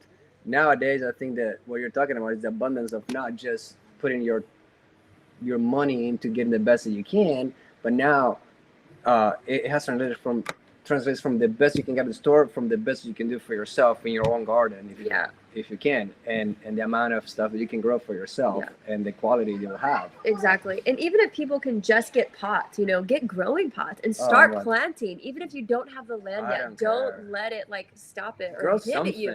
Grow something, grow your tomatoes, grow your lettuce, grow something that you can give and bring life and love to. And that is something that's so precious that I have to say is when you can grow your own food and you can give it love, you can, put your prayers or your intentions into those seeds and then every day see that grow, not only for yourself, but for your children. It's so magical. I mean, the kids are like, oh, I planted that seed and now I get to have this tomato that we planted 2 months ago, mommy, and they get to eat it and they get to taste it and say like they were a part of nature. They were a part of the growth that happened that is feeding them today. And they recognize the plants even without having fruit yet. So their learning curve they're going through of being in contact with their food is incredible. So they don't have, one of the things that we noticed dramatically with our children, especially with the oldest, is that as we started gradually getting her out of the mucus-free, the mucus-forming foods into a mucus-free diet, she will throw tantrums. And she'll be like, I want rice and beans. She's vegan. Just eating rice and beans. Or tofu, whatever. Or tofu. Right? And she will throw a fist. I mean, incredible, right? And then all of a sudden, we'll be like, okay, just breathe. It's going to be okay. We're going to eat something else. And then after, she will poop some weird stuff out. And then she'll be like, on her own, oh, can I have a salad? Or can I have something else? So she once those things will be out of her body, she'll ask herself for like easy things that were not mucus forming. But the children, when they have connection with their food, is a whole different situation, But that's a different topic. Oh yeah, we can just talk on and on about it. Yeah, for sure. Some pretty. But I feel like if everybody can do it, you know what I mean. We did it. Like you say, you do the best you can for what you have given into your scenario, into your situation, and then you gotta do it. There's no way around it. I'm looking at these comments. Oh, don't worry. Yeah, I just saw there's one, and when people do from Facebook, it just says Facebook user, unless they go through. They have to go through a process. Got it. But yeah, I'm trying to see what this one comment. I'll read it. What's this? They want you to send coconuts and papayas and mangoes to Canada, to Vancouver. I mean, if papayas and coconuts will grow. No, for them to eat is what they're saying. Oh. Yeah. I don't know if I would. I mean, I think we, one of the things. Well, I don't even know if you can out of Hawaii, honestly. It's not about that. You probably can't send from these islands. It seems like they don't want you to bring any food out, any seeds. Smuggling seeds out on the plane can get you in trouble. Live in an area nature provides, and if you understand nature and what nature grows on that area, you will be able to eat accordingly, no problem. So if you choose to live in a place like that, you gotta remember that people used to migrate. Yeah, you should migrate over to Hawaii. No, everybody migrated. Okay, before the invention of private property, okay, everybody migrated during the winter into the warmer areas. Okay, and vice versa. Snowbirds. No, everybody was a snowbird. Everybody was a snowbird. So there was no such a thing. Well, and then even before that, there was before leaving the equator area, there was didn't have that problem at all. Before humans started. Let's and like we said, what fueled that? What fueled that desire to want to even conceive of going to colder climates? That's already humans going through some weird things. Yeah, exactly. But still, nature provides. You look how the amount of antioxidants in the food in the fruits rise at the colder you go. More berries, more things, and then but also because you have a lot more fatty stuff, you have more nuts and things that are gonna have more acidity to counterbalance. So I feel like nature takes care of itself in many ways, but that's a long conversation. That's something else.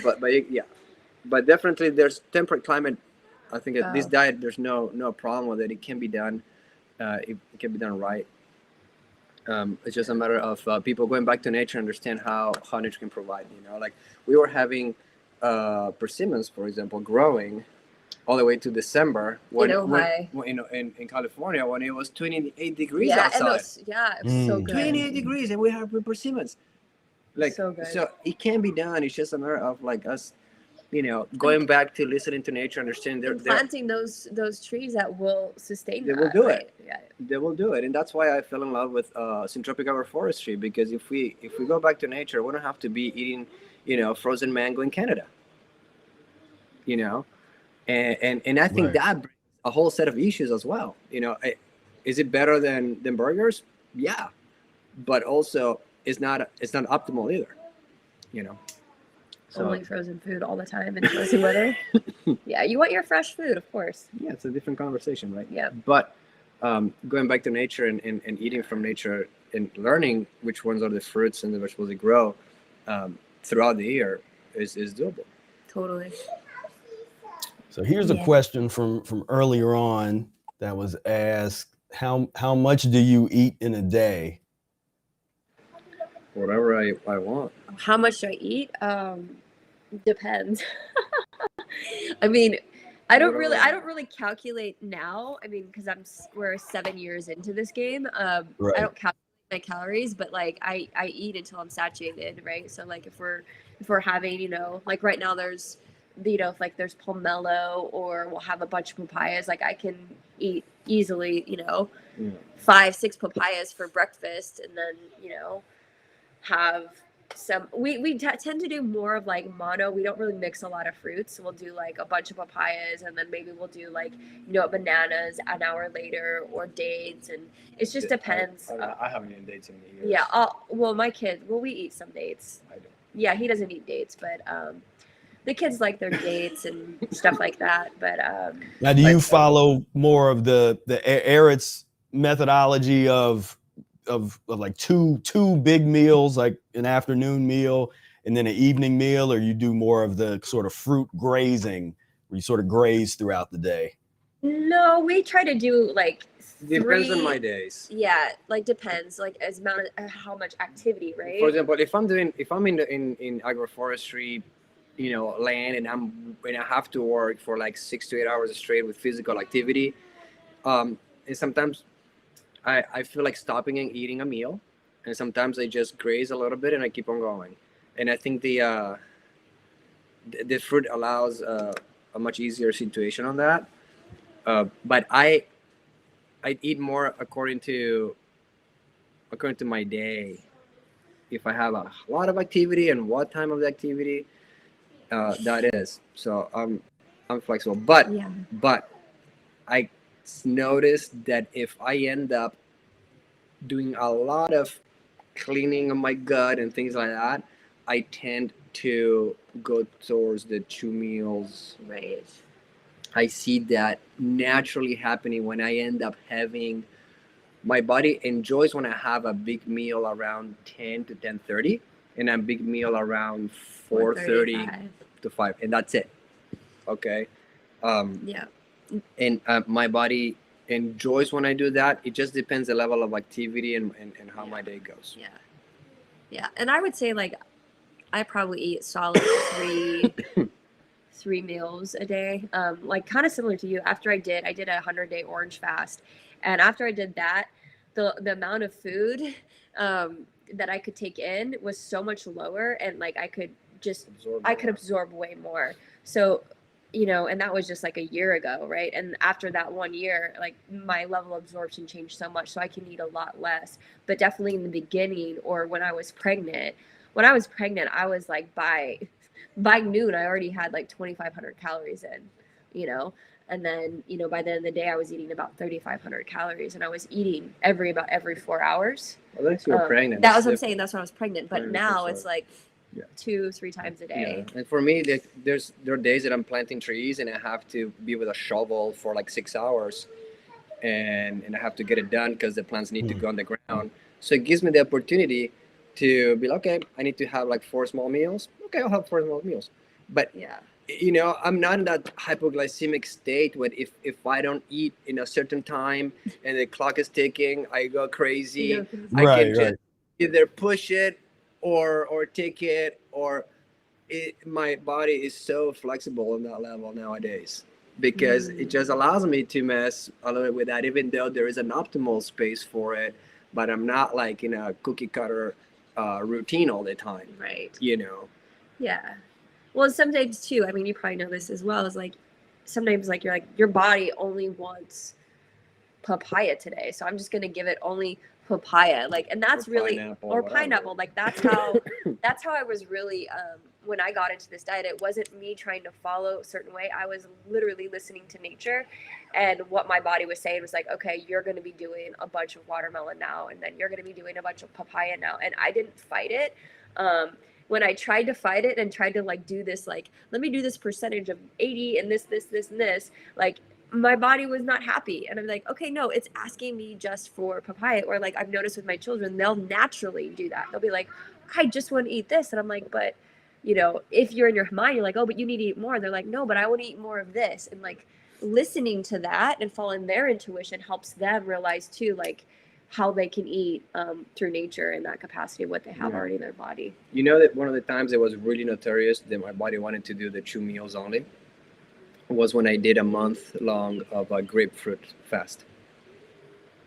And then all of a sudden, all I wanted was a big grapefruit meal around 10:30 and a big grapefruit meal around 4 o'clock, and that was it. And that was during the winter. That was during like the winter time. I was in Florida during the winter, and I was feeling incredible. I was feeling, even though I was being sprayed with all the chemicals, I was feeling phenomenal. Yeah. Mm. Well, and that's my liver was getting rid of all the toxins. They were not getting stuck in my gut. And I was like, peace out. Well, and that's what we saw, like how to navigate what was happening. It was like, okay, if we're getting sprayed or something's happening like this to us, we're having a heavy load of toxicity.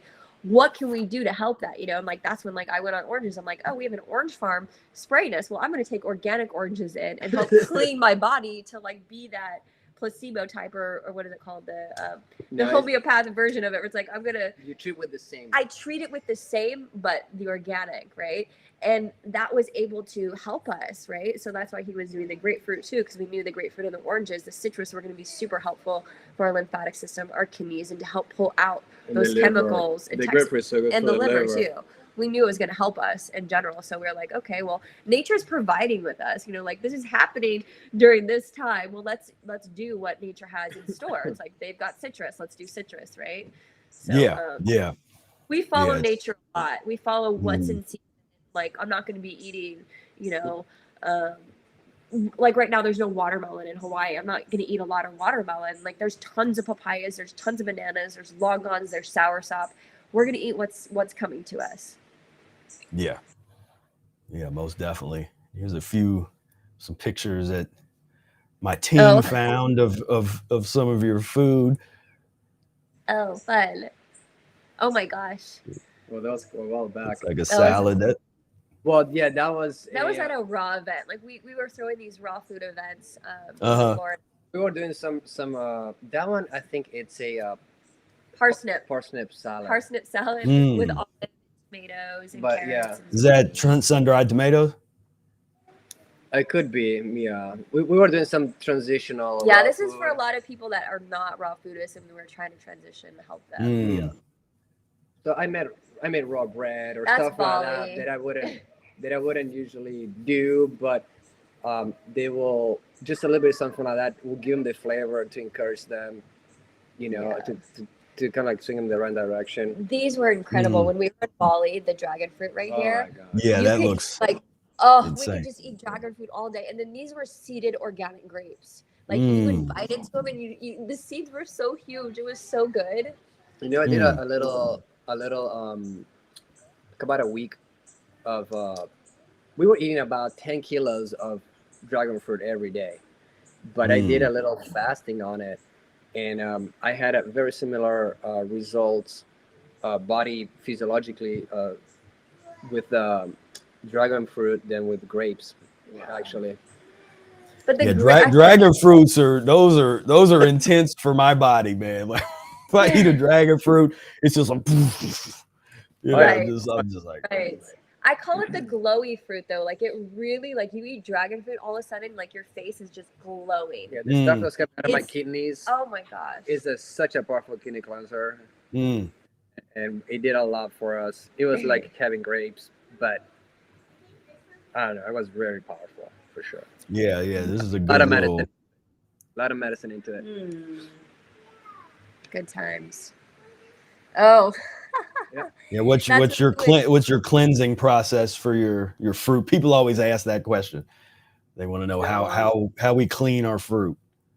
Well, that one we the ozone generator. Yeah, we have an ozone generator, and we like it because the ozone, it pulls the fungi out of the, not only kills the fungi, but it pulls it out of the fruit. And we do that with everything before it goes into the fridge. Yeah. Fruits and vegetables, they get soaked for about 20 minutes, ozonated, rinsed off, and then the greens, but not even compared to what it will do with that. The ozone, what it does, it will not only kill it, but it will pull it out and allows basically all the fruit and vegetables to last much longer. They will last much longer. Okay. Yeah, if you don't have access to ozone generator. Yeah. Like the ones that you can use to soak. This isn't like this fruits and vegetables. Yeah, this isn't for like the ozonated body or anything. Right. that's just for fruit and vegetables. Yeah, they're and cheap machines. You can buy for $50. Now. No. Mhm. $100, right? Yeah, you can buy for $50. Okay. Oh yeah. Yeah, Okay. the simple ones Yeah. are cheap and easy. That was a great fast. I think that was actually right before. Part of the great fast. I think that was when we were. No, that was after. I'm sorry.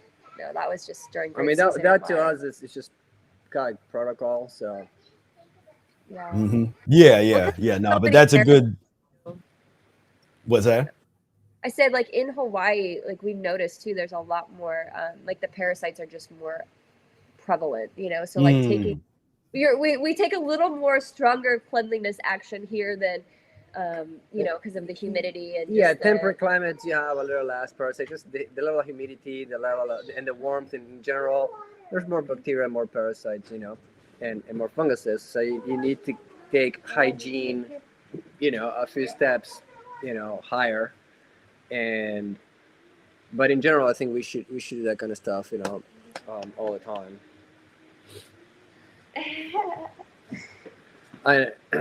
Oh, those are the wraps, yummy wraps with sprouted pumpkin seeds in there. Sometimes we like to do raw. Yeah. Sometimes we like to do raw nori once in a while. Some people don't like it. We like them. I think it's a great way to, especially to get the kids to eat a lot of sprouts. Yeah, they love rolls. And that helps them with a little more protein and etc. So we try to sprout different varieties, so broccoli, clover, alfalfa, all the different ones to have a variety of sprouts, Yeah. And I think that's a different kind of dragon fruit. Oh yeah, that's the yellow one. That was the yellow. Mm-hmm. Yep. Yeah. Oh my gosh. I don't remember what that is. Oh no, that was in Nebraska. Okay, this was in the middle of winter last year. I don't know where you're finding these. So funny. This is my team. I have to give a shout out to my team. I'm like, are you guys on my iPhone right now? What's happening? He's like totally hacking my iPhone. No, this was just raw zucchini with I think that was just sun-dried tomato and something like that. I don't know. I was like my raw sauce. lasagna. I was making that for my mom when we were in Nebraska. I remember that. Yeah. Yeah, and I see like lemon juice looks like, or yeah. When we have some sort of fatty dish, we like to add lemon just to cut through it, Yeah. Oh yeah, this was the raw food events in we did Florida. some raw food events. But I don't eat that. I can't eat that stuff. That I made a raw buckwheat bread, like a dehydrated bread, like some kind of like a flaxseed. But it's actually fluffy. It has the same texture than the regular bread. It has like the hard crust on the outside. It's fluffy and on the inside. We noticed that still has. It was not the buckwheat we sprouted for 3 days, but still, I think it's just a transitional food. Right. It's but like that's all raw vegetables. But it was very approachable. See, people that eat a regular diet, they ate it and they were like, "Oh, I could like this, no problem." People that weren't even they vegan didn't could feel eat that. the difference, and I think that was interesting. Yeah, we took it so close to a mucus-free standard that it was almost like. For them, they could eat no problem. If they had, because that's the only mucus on here is that the maybe a little avocado, a little fat, but but transitional purposes. Yeah, exactly. Yeah, to get them excited. Oh, that's the same kind of pizza during those events. Yeah, those were raw events just to bring a little bit of awareness, and the awareness on those events was more about understanding. Raw versus cooked and acidity, and also the understanding of food combining a little bit, but not that far deep, not too deep, just kind of like, hey, check this out. Yeah, and that's another thing that I talk about to people that complain about, I don't have any, people ask me to go out to eat and do this and that, and I'd say, why don't you invite, if you're so concerned about that, why don't you invite them into your world? Bring them over to your house, have a juice party, have a food, mucus-free potluck, free lunch or whatever. Right. And that was what was so cool about when we had these events, even this one in particular, I remember there was a few other food trucks there, and literally we sold out. Okay, we're the busiest out of everybody. They're like, I want this pizza. I can't believe it's a raw pizza. I can't believe, this is a flaxseed crust pizza and these are sandwiches. What? They didn't want to go get the vegan junk food. They wanted the vegan junk food, right? There was one lady in particular in one of these events, and she sat down and she patiently stayed there in front of us for like about 2.5 hours. And she ordered one of each of the items that we had in the menu. And she was like, she had never eaten something in her life. And she was like, this is the friendliest food I ever ate in my life. And she felt, she used the word friendliest in reference to how it landed in her gut. She's like, she was, my belly feels that it's friendly, it's receptive, and so she just patiently wanted to try everything because she's like, it was so friendly, it was not aggressive, it was not like attacking her. She didn't feel that it was attacking. So used to that attacking food, Sorry. So going from a burger to that is such a big gap, on the it's a whole different reality. Body, right? And so of course, for somebody like you might be a compromise, but for her, it was 10,000 times, ahead of what she had. Exactly. So, but for example, if you go back, so let me show you something. We're going to go back to that last picture.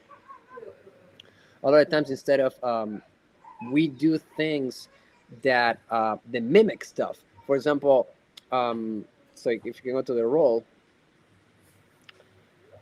In the roll, that sauce, for example, it was a creamy sauce that we made, but instead of using, most of the creamy stuff people use, they use like a sprouted or non-sprouted nuts and seeds, and we use other things, like we blend the zucchini, for example, to make it creamy, and or things like that. So sometimes what we do is we try to mimic the textures and the flavors with things that are still a little more friendly.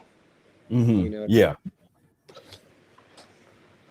otherwise, like you say, if you put a bunch of avocado and a bunch of nuts and seeds, and all of a sudden it becomes like a whole thing, right? But it can be done still. It just needs to be a little more creative, right? But again, we will barely touch our own creations during these events because we already kind of like past that, and I will not eat much of it. But they're phenomenal. Don't get me wrong; they taste great, and they're. I think the average person will love them. It's a matter of everything at the right time.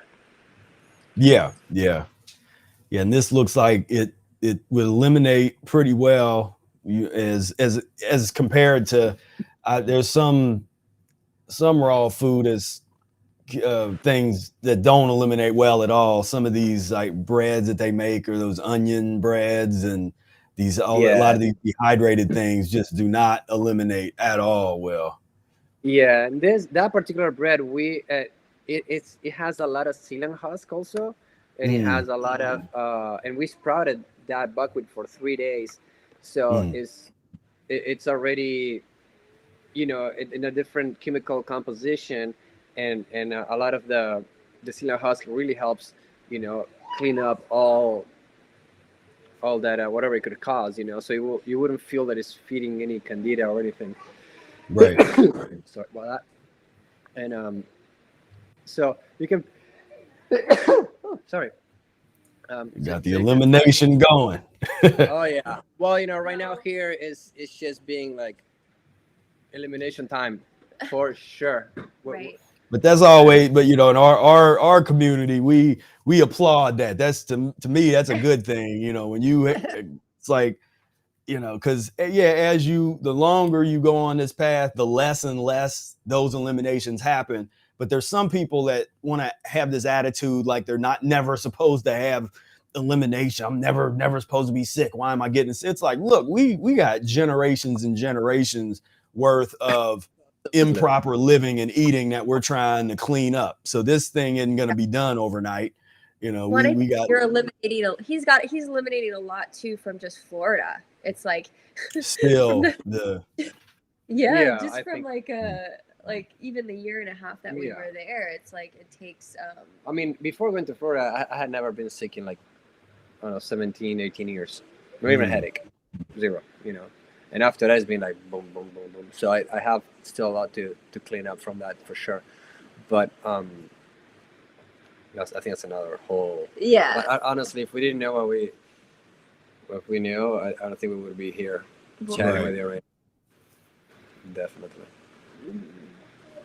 Or it would just be caught in you'd just be really overweight and you'd be caught in your system somewhere in the fats, waiting to eliminate at some point later down in your life. Yeah. Who knows? Oh, I see. So when was so you used to be, here's some TV. You used to be on TV. Oh yeah. Oh. So now when was that? How long ago was that? That was when I was 30. So I'm 39 now. So that was about 9 years ago. That's when I released what's called the 30-day self-love app. This is the practice that I teach people still to this day. It's now called the Love Thyself, which then goes into reconnecting to the heart. But it's a simple practice that takes people into essentially their emotional honesty with themselves and bringing love and forgiveness to everything that's happened in their life, and essentially changing the molecular structure of their body to that frequency of love. I don't know if you know who Dr. Emoto is, but Dr. Emoto is that scientist who would study molecules, water molecules. Yeah. It would say when you would give love to one or you would say hate, they would change. And so I literally have a practice where you do that, where we're going to shift and change the molecules by bringing love to you every day. And then what happens in that process is similar to when you're bringing fruit in, right? So it's like you're bringing in these high frequencies of love within your body, and you're forced to face the traumas, the demons, everything that you have inside. And this was really the precursor that was able to help me get into a more raw fruit-based diet. Like without the tools that I had to be able to work through them, I don't know if I would have been able to go as fast as I did and to be able to jump in it, because I was able to move through what was coming up very quickly.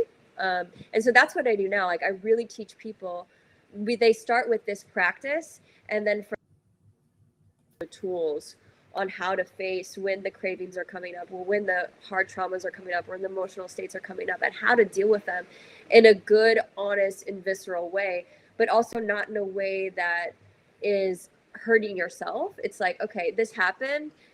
How can I seek resolution, forgive myself, and move on, right? It's not this like trying to stay in the cycle of healing. I don't know. You probably know this. You see people wanting to always dig and dig and dig. And like, there's always something wrong with me. And it's like, it's an unhealthy identification. They start to their identity, create an identity around their sickness. They create identities around their victimhood, around their, this happened to me when I was a child, or this is, and as opposed to really confronting it, going through the process, whatever the process is for each person. There's all these different release techniques. I started using something called the Sedona method before I got into the mucusless diet. There's all kinds of stuff, but everybody has to deal with it. Even people that say that they don't, they had to, if they got to different levels of, Exactly. Like I always say, everyone's going to have to go through this process. Essentially, like this practice that I teach will bring you to your true self, to who you truly are, without all of those traumas, all those emotional baggage, and how to handle that in a way where you're kind and you're gentle to yourself, and you handle it with grace, and you get through it. Like I said, it's okay. I got the realization. Now let me move on. Let me forgive myself, forgive everyone else that was a part of it, and let's move on with our life. Let's start enjoying life instead of, meddling in it for a long time. So it's a really beautiful practice. And that was when I released that practice. I had an app as well, and so that was kind of like the PR for the app world. And and before that, I was a TV host. So I worked for MTV and Fox Sports and Cartoon Network and all those fun people for like 6 years of my life.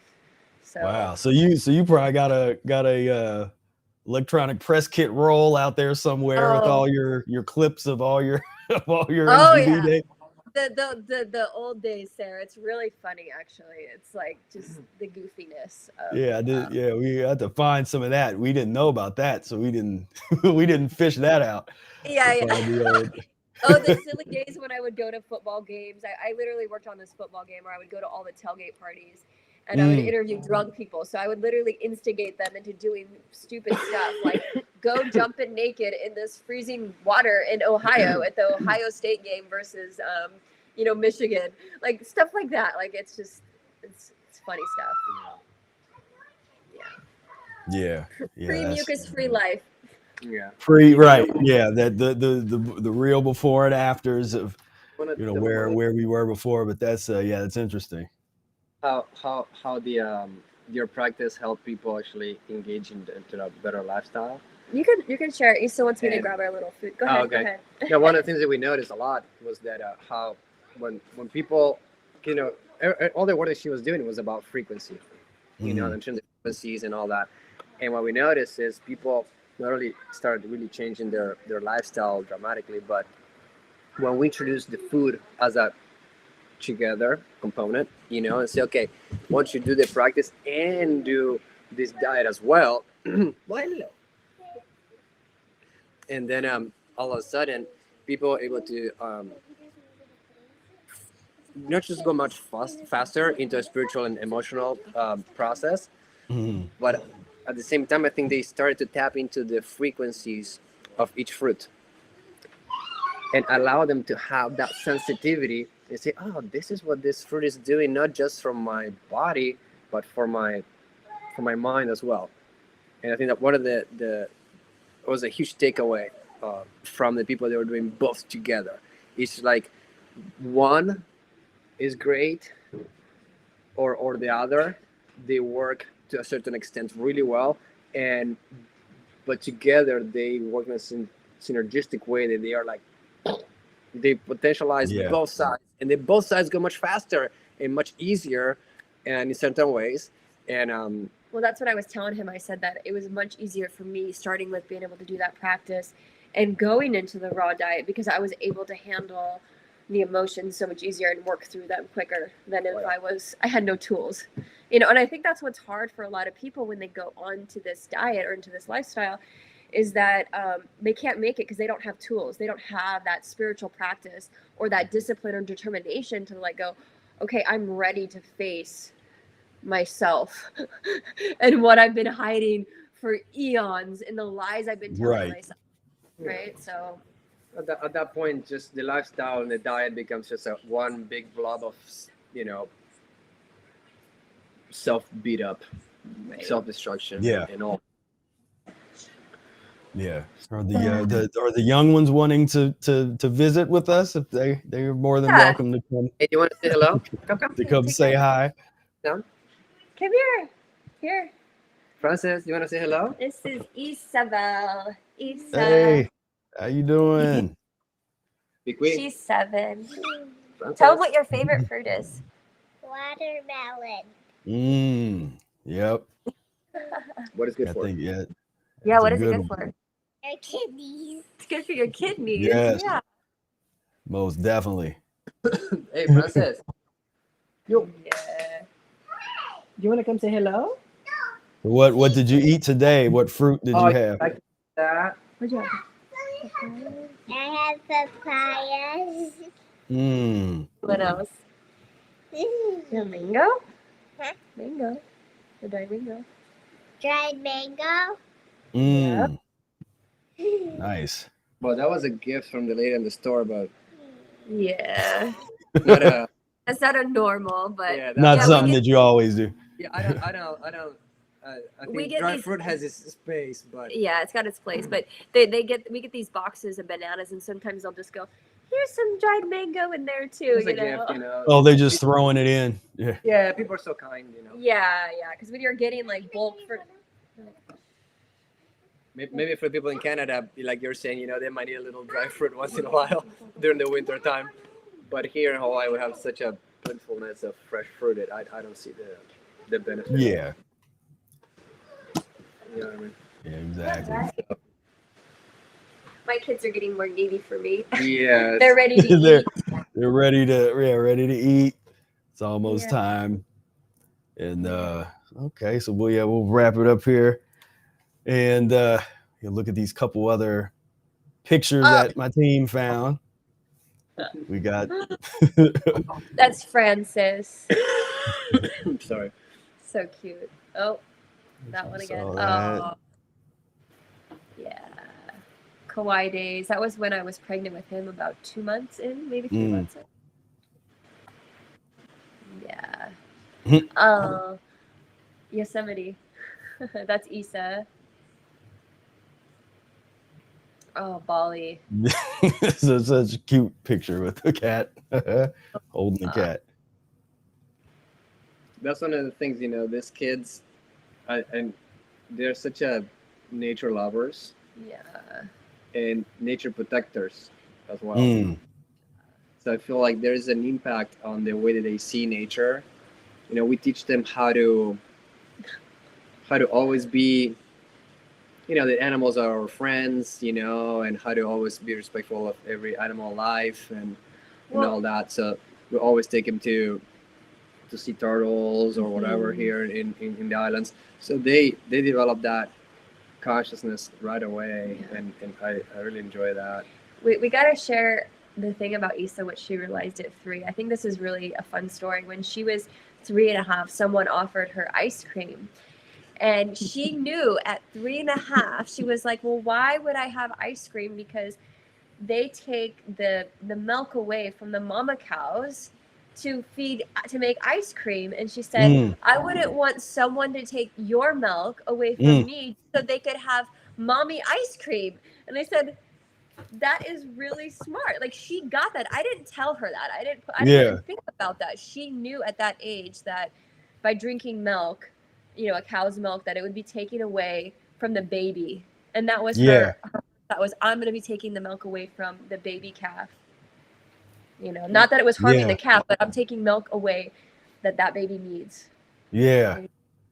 Well, there was another story when she told the lady that, that's your parasite. Oh, when we were in Bali, someone was asking her if she wanted, like, what she eats. She's like, oh, I eat fruits and vegetables. She's like, oh, you can't live off of that. She goes, that's just your parasites talking.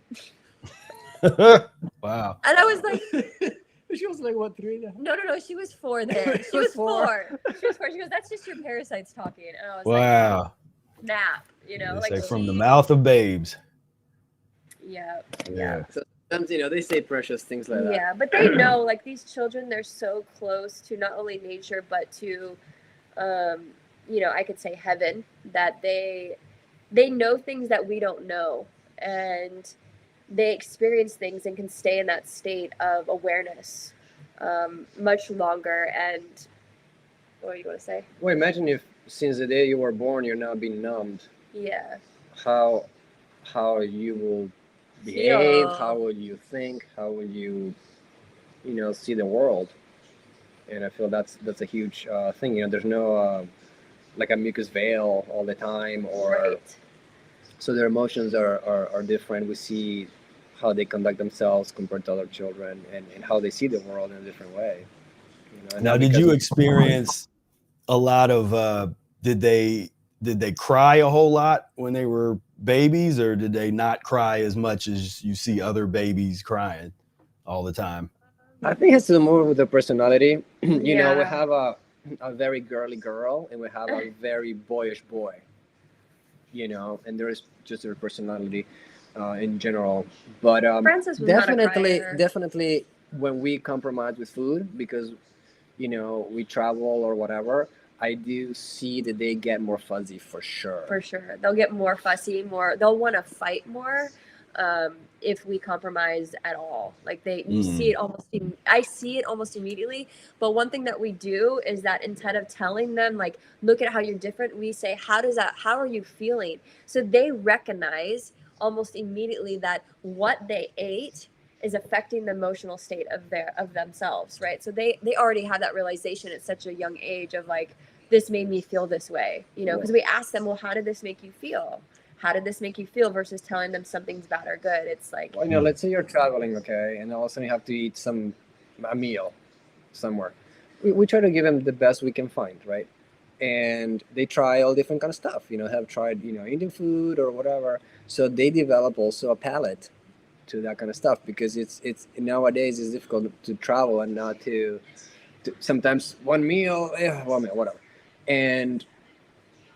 But we asked them, after they ate it, they might find it very yummy, they might find it, tasty, but also how does that sit in their body? And because they have been raised in this way, they still have that awareness and sensitivity. You see, It's like, it's not, they're so numb that they can eat a ton of bricks and they'll feel no difference.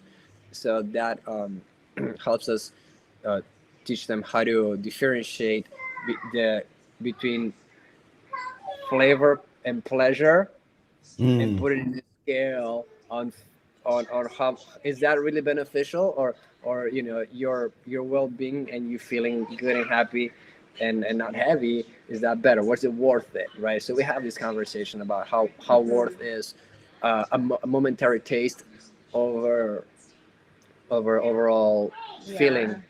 Or if they do have a craving, we always ask them, well, what happened? Like, where's coming from? Where's it coming from, right? So instead of just like indulging in something, we're like, well, what do you, because they want to numb things out too. So sometimes, and that's what, we see, they're humans. And we see, like we've talked about, parents that do that. They'll be like, I don't know how you do it. Like, I have to give my kid like, rice, or I have to give my kid, these Doritos just so I can have, just so they can have peace in their life. So for them to have peace in their life, they need to numb their children.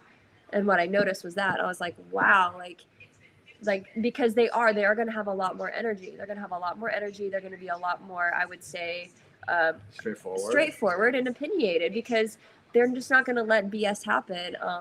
They can be, obviously they're soft and gentle and kind and all those things too, but there's a level of tolerance that changes with the children. And sometimes parents don't, like, they'll call me out on things, and parents don't want to hear those things. They don't want to hear that. So they'd rather numb them down with food or with the phone or something to have them not feel what they're feeling. And they're going to have to address that, as they're going to have to address it later on in life. Why am I craving these Doritos? Because every time my mom would give me Doritos, when she would yell at me, or just to exactly. shut you up. Yeah. So they were like, well, I need to shut up because I'm not, I'm getting yelled at. I'd better go eat my Doritos. And so they still will have that habit, in their 20s and in their 30s, until they recognize it and they witness it. They're like, why am I having the craving of the Doritos? Oh, because. Well, by that time it's gotten so much worse, because it went from Doritos to two Big Macs in one sitting to a whole large pizza to, just gets worse and worse by the time, they're in the 30s and 40s. It's just gluttony city, because that's all normalized now. Our 600-pound life has become entertainment. A TV show that people turn on and watch people that are over 600 pounds like it's normal. Yeah. Can I ask you a question? What do you feel about this movement? And, like now it's like you said, they're rewarding, they're saying, oh, like this is self-love and this is self-care. And it's these people that are obese and they're taking over the modeling campaigns and the commercials, and they're showing that is okay and safe. Like, what is your thoughts on that? It's the expression of pus and mucus culture, death culture. Everything goes on the decline, in the degenerative state. And so everything from, like that makes sense to me, where we were seeing that all of the, what they call body positive and all these weird terms that they come up with for just essentially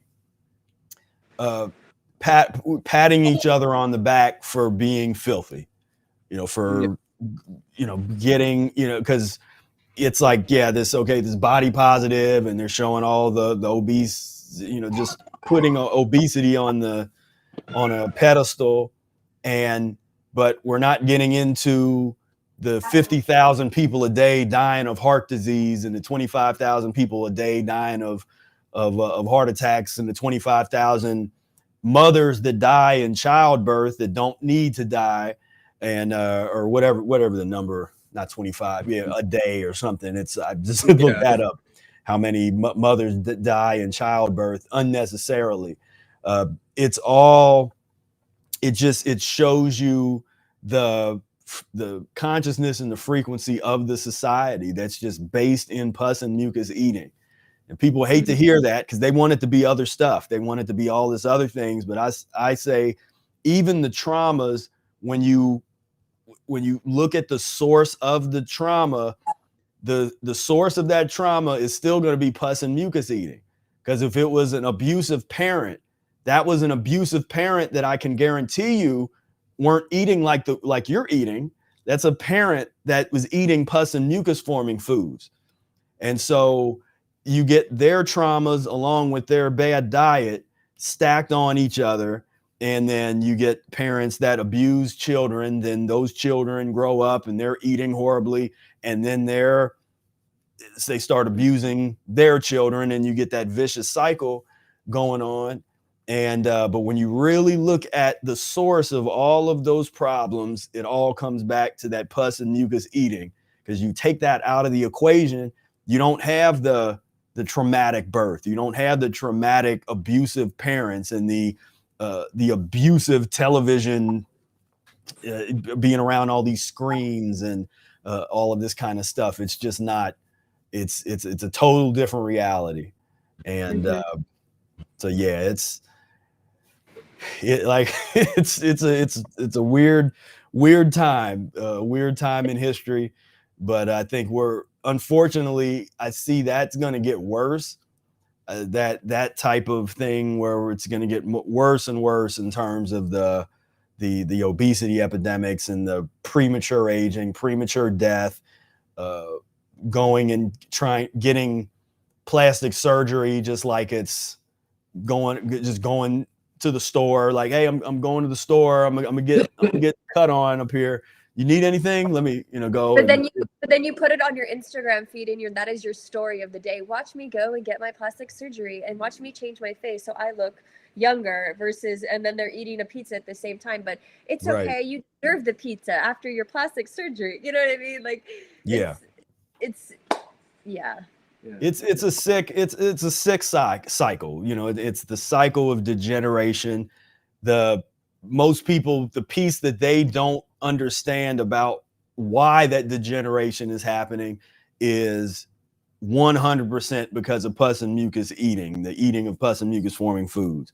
That's what they're denial. They don't want that to be the answer, because they definitely, even if they don't eat that bad, they don't want to eat, really give it that type of power. Like, well, that's what it is. They want it to be other things, or it's a lack of. Because you don't even realize it until you do that, until you become mucus free. You don't realize how all of a sudden, like, the thoughts in your mind want you to go eat that mucus so bad. It's like, no, but I just want a little bit of it. You know what I mean? Because that consciousness is dying out, and it wants it so bad so it can stay within you. Because I feel like that mucus and pus is that disconnection from source, and when that goes, all of a sudden that connection becomes so clear. It's like your intestinal walls in your body can feel, because there's not that liner causing you to be numb anymore.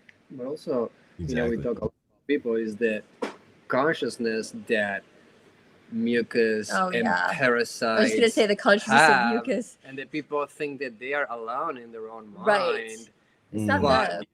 What I notice is most people, as soon as they start getting close to some sort of a die-off and release, if they don't want to take care of that emotional baggage that is correlated to that toxicity or that parasite in particular, they're just like zombies, and they're outside of their willpower and control whatsoever, and they go like, and it's just like, well, they're like robots. We've seen it with so many people that we help. I've seen it in a class when I was doing a class actually in Florida. We had an opportunity to live within this vegan community, and we were holding a class, like a raw cleanse, like pretty much mucus-free class, and they were going through this emotional release. And I remember I told them afterwards, I said, guys, just go and have a juice and have your fruit. Don't need anything else. And this one girl was like, okay, I'm going to try. And literally 5 minutes later, she grabs the keys, like almost punches her boyfriend to get the car keys because she had to go get a burger and fries. And she was 2 weeks in and she just had an emotional release and she could not handle what was coming up. And then her body, the physical body. So she had to go and eat that. And it was like, she goes, Sarah, I felt like I was possessed. I'm like, you were. Welcome to modern day possessions of like what really possessions are is like these parasitic possessions. Yeah, I'm like that parasite that's living in that mucus pus right there doesn't want its home taken down because it's going to go with the home, you know. And they start to slowly, she got to realize, she was like, wow, I had something inside me that was not allowing me to move forward. It was more powerful than her own It was more powerful than her own will. Like she literally had to get in the car, almost punch her boyfriend to go and get fries. Because it rationally makes sense. Everything in every level, you know, whatever you could see, it made sense. But she still had to do it. And she was like, after the episode, she's like, almost like she woke up out of it. And she's like, what just happened to me? And we have a lot of people that we work with, and they see, you know, they go through all these episodes and they see a bunch of parasites in the toilet, and all of a sudden like, wow, I feel like a different person, you know. And that attraction to either mucus building foods or to certain behaviors. Oh my gosh. It wouldn't be a Professor Spira video without. Right. They talk to people. You know? Those things are talking to you. They talk to people in their mind. They're telling you who to date. And they're telling you what to eat. Well, yeah, because what people do on the first date, you know, they go for dinner, and what do they eat? Italian and wine. See, they eat something that's gonna feed them each other. You know, things. That's a long conversation. That's like, I always say you're dating your other parasite, the one that has similar parasites to you. That's why it's important for people to go through it together, you know, especially couples. Like you have to go through together. Otherwise, that other person's mucus and parasites that aren't doing this diet are going to be fighting you because they're going to want to be fed, and they'll be like, but you're going to, you know, they're going to break up. Essentially, they could because of. I think the rare examples when people can change their diet to that level and stay together. There's very few that I know of. Yeah. The mucus is controlling the brain. I think the mucus is probably more addicting than some parasites for sure. It's probably, isn't it mucus considered one of the most number one addictive thing beyond like, you know, crack and cocaine and mucus. Drugs? Mucus. Yeah, well, I mean, to us, it's the mother, it's the ultimate gateway drug for all of that stuff. Because you don't have people on fentanyl and methamphetamine and just name heroin, like just name whatever drug you want. You don't have people on those things if they've lived for any sizable amount of time on fruits and green leafy vegetables. That's not gonna happen. They're not compatible. No. And so people don't even know that that's what's in them. All those parasites. They think I did a cleanse. I'm clean. I did a 10-day cleanse. I did I ate fruit for a few days. You know, they think they're fruit for just 6 months. Like, I'm sorry, but it's going to take a lot. Like, you're just scratching the surface. You know, it takes a long time. Long time, years. And like, that's why I tell people it's not a race. You know, this is a marathon. You have to have that dedication and that determination for a long time to be able to go through the one. I can't. Brady found this one. We actually we have a book club, and right now we're reading Definite Cure of Chronic Constipation by Professor Arnold Ehret, and we have ancillary studies, and this was one of the videos in the ancillary studies where we're taking a look at what the thing that I'm trying to tell people is like this is what is running your life, not only internally, but all these people that have badges and guns, people that are in Congress and have been given all this power over making decisions about your life. This is what's making decisions about your life. This is what's in all of those. Like I said, 32 feet of impacted intestines. I tell every time, Give me a politician that does enemas, and they'll get my vote. Right. Yeah, exactly. At least do an enema, right? Like, look at their gut. Look at their gut. Look at their gut. It is out of here. You know, the tie is almost like, looks like a ramp, you know, over the, and then you know what's running, that mentality, right? You know what's going on there, for sure. Yeah. No, that is incredible. That's why I said we're running, like, the world is ran by parasites. That's what I always say that. You know, people say, oh, we have the aliens coming to take over the human race. And I feel like the parasites already have done that. Yeah, they're already here. We're fighting them already. We have to fight with them all the time. Like we know. Parasites have done it. And they've done a good job about it. And people don't know about it. They are so stealth. People think, oh, that doesn't exist, man. Come on. Yeah. About being stealth. They're hiding. They're hiding in your, up in your ribs, in your back, in your intestinal walls, making a groove in a home, and not everywhere. I mean, and they're in everything and everyone, and like that's like. Have you seen those pictures of those videos? They come out of the skin. Oh. They're like, they pop out. Oh. Yeah. You have like a nose parasite come out, like in your detox. He had a the nose craziest ones are the eye ones when they have to because it goes through the blood and the body and it ends up in the eye swimming around, and then they have to do a surgery to get it out the eye. Oh my gosh. Yeah, I had one out of my nose. One day I was working in a project in Kauai, and my day was basically eating just bananas, papayas, and moringa. I'll just buy a bunch of like the moringa raw and just eat it like if it was a salad, and that was my diet for a few months. And one day I just sneeze, and I go and I have like 2-3 sneezes in a row, and I grab some toilet paper and I sneeze out, and like a thing this long came out, and I'm like, okay, awesome. That was it. Who knows where that was hiding, but it's time to come out. But the body doesn't want anything. It doesn't want anything at all. Well, this is perfect.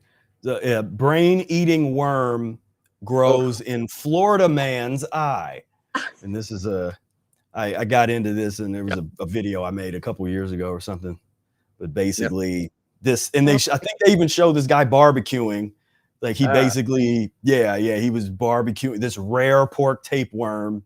I'm not sure how rare you think it's. I don't think it's that rare. No, pork stuff is not. They're basically like, and they try to blame him, like, oh, he didn't cook it right, and so he ate this, he barbecued, he ate this stuff, and that particular worm, it gets into your system somehow, and it swims up and gets up into your eye. Was supposed to actually hatch, put all the eggs in the brain, and that's when they hatch and then come out. But the funny thing is, there was because I helped a few people with that, and some of them were saying that even the cooking doesn't take care of the egg.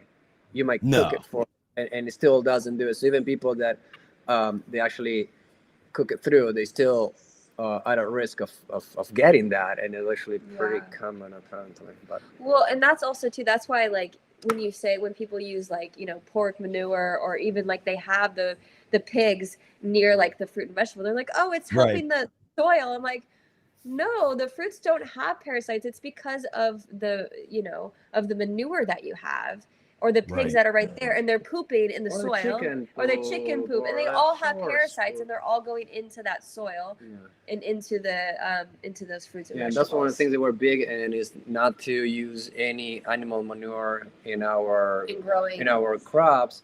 And I tell people, it's like, oh my god.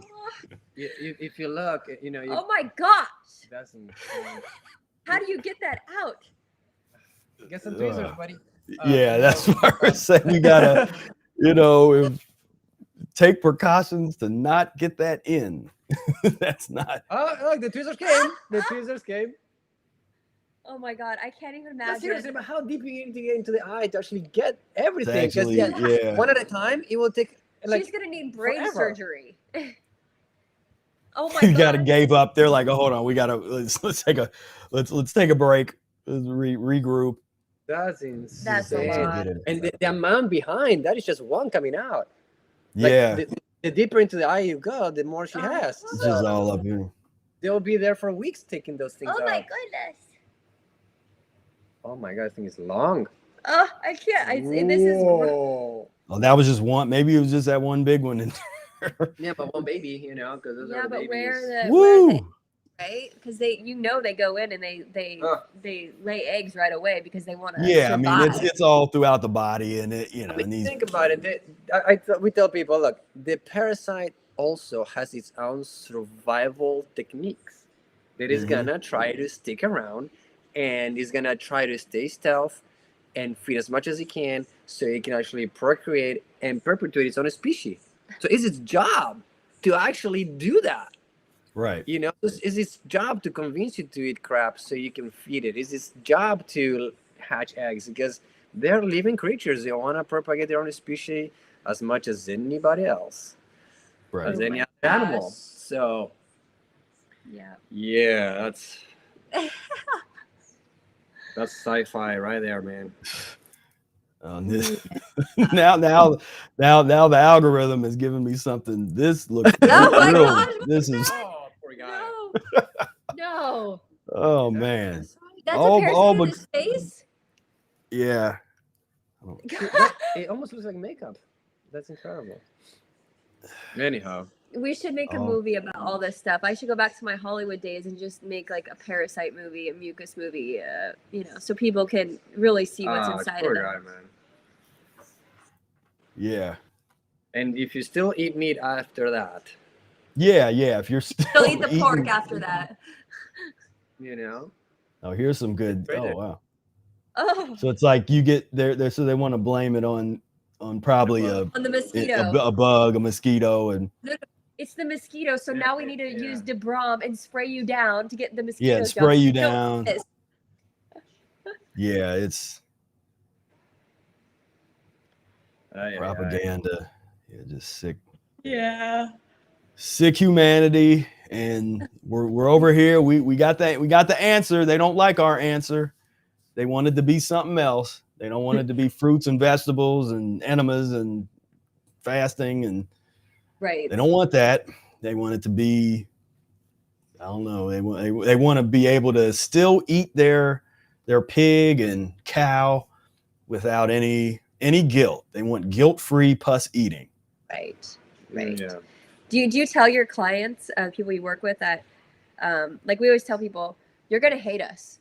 Like at some point they hate us and they want to run from us, you know? Everything I'm saying is They're crazy. gonna say you're crazy. Everything you're saying is crazy. This isn't gonna work. And they always go through that. They're gonna Those try to thoughts. run away. And I think with me, because I have so much content out there, people go before they actually get to me where I'm talking to them. I think they've already gone through that process. And so by the time I'm actually talking to them, I usually don't have to do that too much. They're pretty much on board, and we don't have to go through a lot of the basic stuff. Yeah, no, when the parasites start dying, it's full on, you know, and they were like, and then we can tell because it's almost like somebody else is writing the emails, you know. And Yeah. You're killing me. I'm I need to go to the emergency room.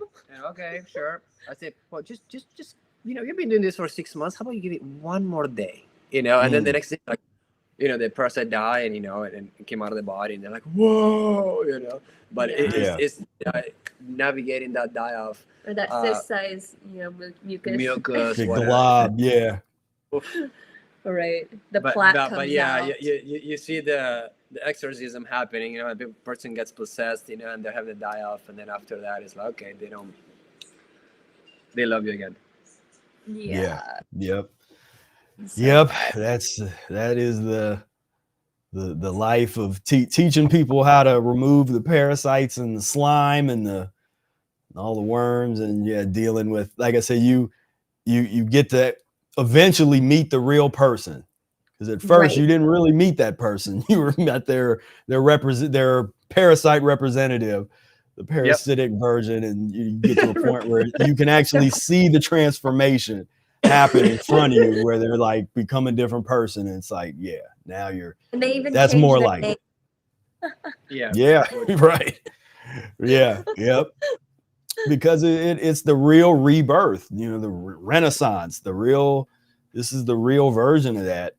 And if everybody could go through this process, so they could actually meet that version of themselves, you know. Right. It would be so transformative, you know, and the amount of love that would be on the planet would be just so astronomical, you know, to be able to witness themselves and see themselves and not be controlled from this mucus and from the parasites their whole life. And I know, like, for myself, when I woke up out of that and I saw all that stuff coming out and I saw that transformation, I was like, oh my gosh, wow, who was that? That's why you like say, oh, the girl in her 20s like doing TV, like that. I don't even recognize who that is. Yeah, right.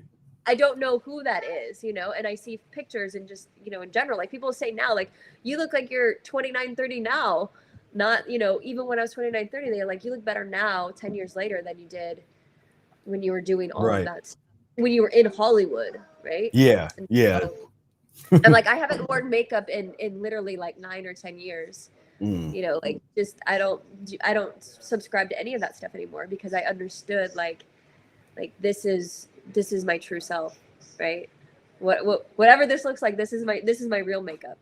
And I don't have to cover it up, you know, to be somebody else, right? So, but that's a whole other story. Yeah, that'd be the next episode. We'll find some of the old MTV videos, and you know, we'll go through.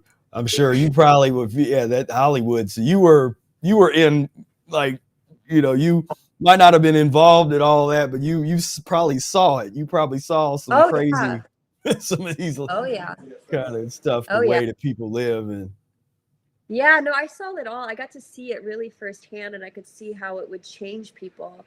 And before I got too deep, I remember there was this moment where, you know, everyone was like, why are you quitting? Like, why are you stopping, especially TV hosting? Because I was booking a lot of really big gigs, and they're like, you're going to be famous. And it was almost nauseating to me to actually read those scripts anymore, because it was so not to my authentic and true self that it was hard for me to do that. And people couldn't believe it. And I was like, whoa, like, this is a different reality, because you get caught into that reality thinking that that's how life is and that's how it should be. And then when you come out of it, and you come out of it far enough, you're like, oh, this is really life, you know? They thought that I was a bad influencer, actually. Yeah, they thought he was a bad influencer because he was helping me, like, because he was already on his path for a few years before. I don't know how much longer before me, but you know, being able to come out of that and see the outside of it was brainwashing her. He was brainwashing me into nature.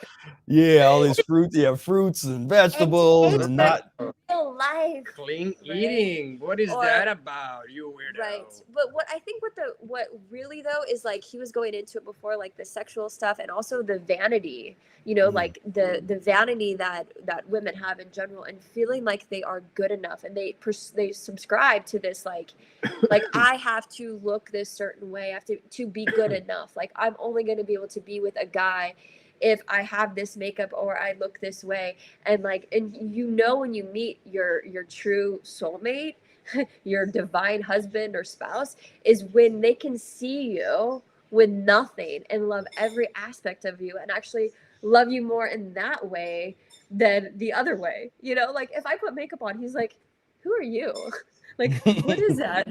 You know, like when I did that modeling shoot when I was pregnant with Issa, he's like, who is that? I'm like, I don't even know. I had to take my heels off in that job because I was already in it. I was like, I can't do this. That was my last modeling job ever, was during that time. And I was like, yeah, I can't do this anymore, you know?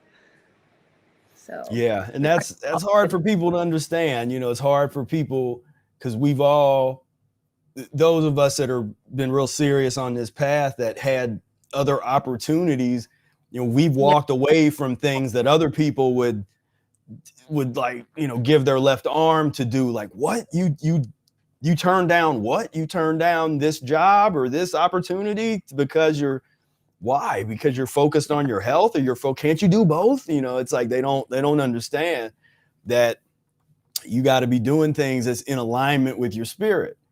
And when you're not, the healing's not going to happen. The kind of is sometimes people wonder why they're not healing, and I'm eating fruit. I'm eating really good. I'm eating fruits and vegetables and this kind of stuff. It's like, yeah, but what are you doing with your day?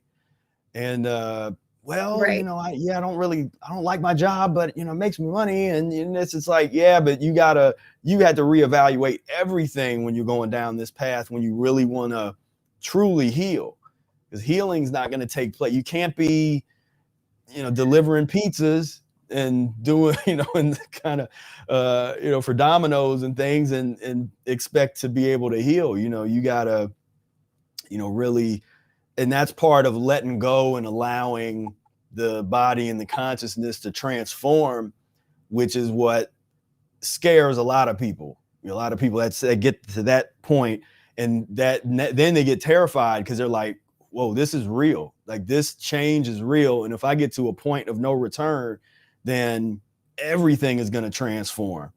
And it's like, that's what we've been talking about, but people don't really think it's real. They don't think we're serious when because you hear that everywhere. You hear Right. like from, Yeah, that identity identification, they identify themselves with a certain identity of who they are. I tell them, look, if you think that your name is such and you are the chocolate eater or the meat lover, and that is part of your identity, when you take them out of that identity, all of a sudden it's like, who are they? Who am And I? they spin Right. out. The spin off was like, whoa, wait a minute, I'm not who I thought I was. And all of a sudden they feel lost within themselves of this discovery that everything that they thought they were not. And so there's a lot of fear about taking that leap of faith and saying, no, I can be outside of this constructed, idealized version of myself that has been building since they were born, through this habitual, I'll say, taking whatever is around them, and making it part of themselves. Right. Say, okay, well, this fits here, this fits here, this fits here, and all of a sudden now this is what makes me. and you get into this sort of diet and emotional process, and you have to just grab all that and throw in the trash can and start all over. Yeah. And it's like The restart is what's hard for people. People get scared. People are scared about it. Yeah, because your life changes, like your friendships change, your parents are going to see, or what I say is like the role that you're playing in everybody else's life is what scares them, right? Because you are a role in their movie, and when you're not playing that role anymore, what happens? They freak out, and you freak out because you're like, oh wait, I'm not that person anymore. To that person, you're now who you are. But that is also an invitation for you to allow the other person to be them and who they're really supposed to be, instead of that role that they're playing for you. And they don't like it because they lost their buddy. They lost their buddy. Yes. They lost their pizza buddy. You see, they lost their burger buddy. They lost their drinking buddy. They lost their complaining buddy. They lost their criticism buddy. And then all of a sudden it's like, okay, well, now the other also kind of attacks that a little bit. Say, well, you know what? If you keep on eating clean, then you're not going to be my friend anymore. So I don't like you eating clean. Exactly. But they're parasites, scared, because they're like, oh, if they hang out with them too much, then they're going to start doing it too, and we're going to be gone. We don't have a home anymore. Who's going to love criticism with me? We don't have a home. There's no more criticism person to hang out with, Yeah. Yeah. Yep. That's it. And we could go on for hours and hours about this stuff. Truly. That is true. Well, why don't you tell everybody how people can get in touch with you, your websites and Instagrams and all that good stuff? Okay. Well, you can go to selfillumination.com. You can go to my Instagram, which is at Sarah Bisarello. And my Facebook is Self-Illumination as well. And those are really the best places to find us. You can go onto our website and email us. You can go on Instagram. You can email me there and find out more. But we've got a transition where we have different lifestyles that can transition you into this lifestyle slowly, and then also the emotional practices with it, so that can help you in your process. So we meet you where you're at and what you can handle at the moment. If we didn't already scare you away after this 2.5 hours. Yeah, real. Yeah. Well, no, but these are the hardcore. Once you get a couple hours into the podcast, now you're into the hardcore folks that are like, they want the whole truth, nothing but the truth. They're ready. I made it through those videos of the parasites. I'll tell you. Yeah. That's Yeah. Those were something. Yeah. Man. You know what's cool though? I want to share this because Emmanuel always says this. He says, "I will take you as far as you are willing and wanting to go." Right. So as far. Yeah, we feel that everybody has come with a set of, I don't know the capacity, but they, in their soul journey, there's this much they want to do. You know what I mean? And so we feel that we have taken people really far, but sometimes we can tell they have reached their quota. Yeah. Mm-hmm. Because this, not just the diet, but it brings so many realizations about themselves, and so many things they need to strip out of their ego or evolve in awareness that, we all have that type of, I don't want to say limitation, but we came with a set amount of things to do in this life, and what we try to do, especially with we use her practice for the mental, spiritual, and emotional, and we use the food to give it a turbo, a push. Makes that faster and easier, but we try to meet people where they're at, but also it's like, okay, if we don't address those deeper things, so we try to take people as far as they want to go with it. Yeah. And if you want to have these, children that can be different, for me, I'm really here for this next generation, for these children that are wanting to come through, these parents, and to prepare these parents for this new lifestyle so these children can live out the life that they're wanting to, and that they can. So, yeah. And that's in her hands. In my hands is the food. He's the food. Yeah, got the growing. Yeah. Yes, yeah. I always say, I'll be the midwife. I'm going to help you rebirth yourself and your babies, and then he's going to catch you and give you the food to eat. You'll find me in the forest and in the farm. In the farm forest. Yeah, well, that's an excellent team right there. That's some serious teamwork, and you have that planned out, and that's beautiful. Thank you so much for having us on, and thank you for allowing us to interview you as well and to share your inspiration and your guidance with everyone. It's just, it's really powerful. So we really, thank you so much. Yeah, I appreciate what you do. So yeah, we really do.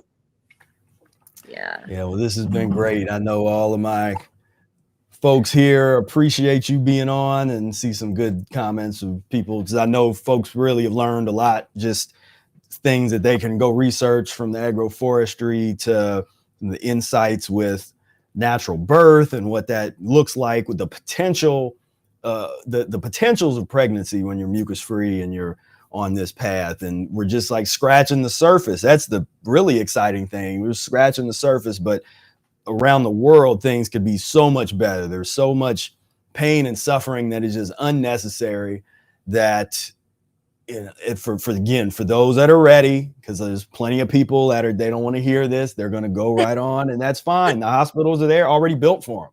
So they got the hospitals and nursing homes are there for them, so they can do that. But for the people that do want to go a different path, that's interested in maybe if it is possible to not have that kind of pain and suffering, if that type of path sounds interesting to you, then we're here to help guide you and give you an alternative to the standard pain and suffering that we found to just be totally unnecessary.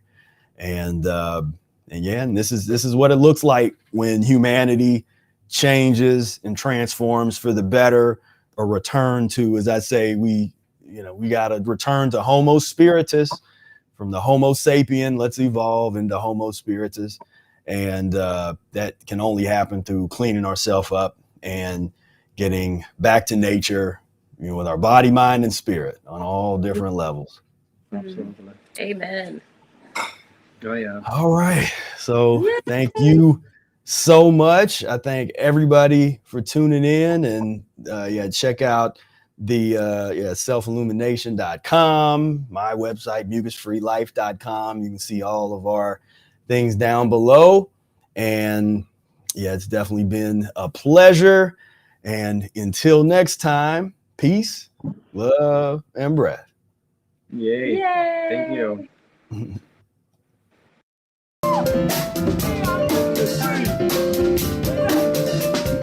We mucus free.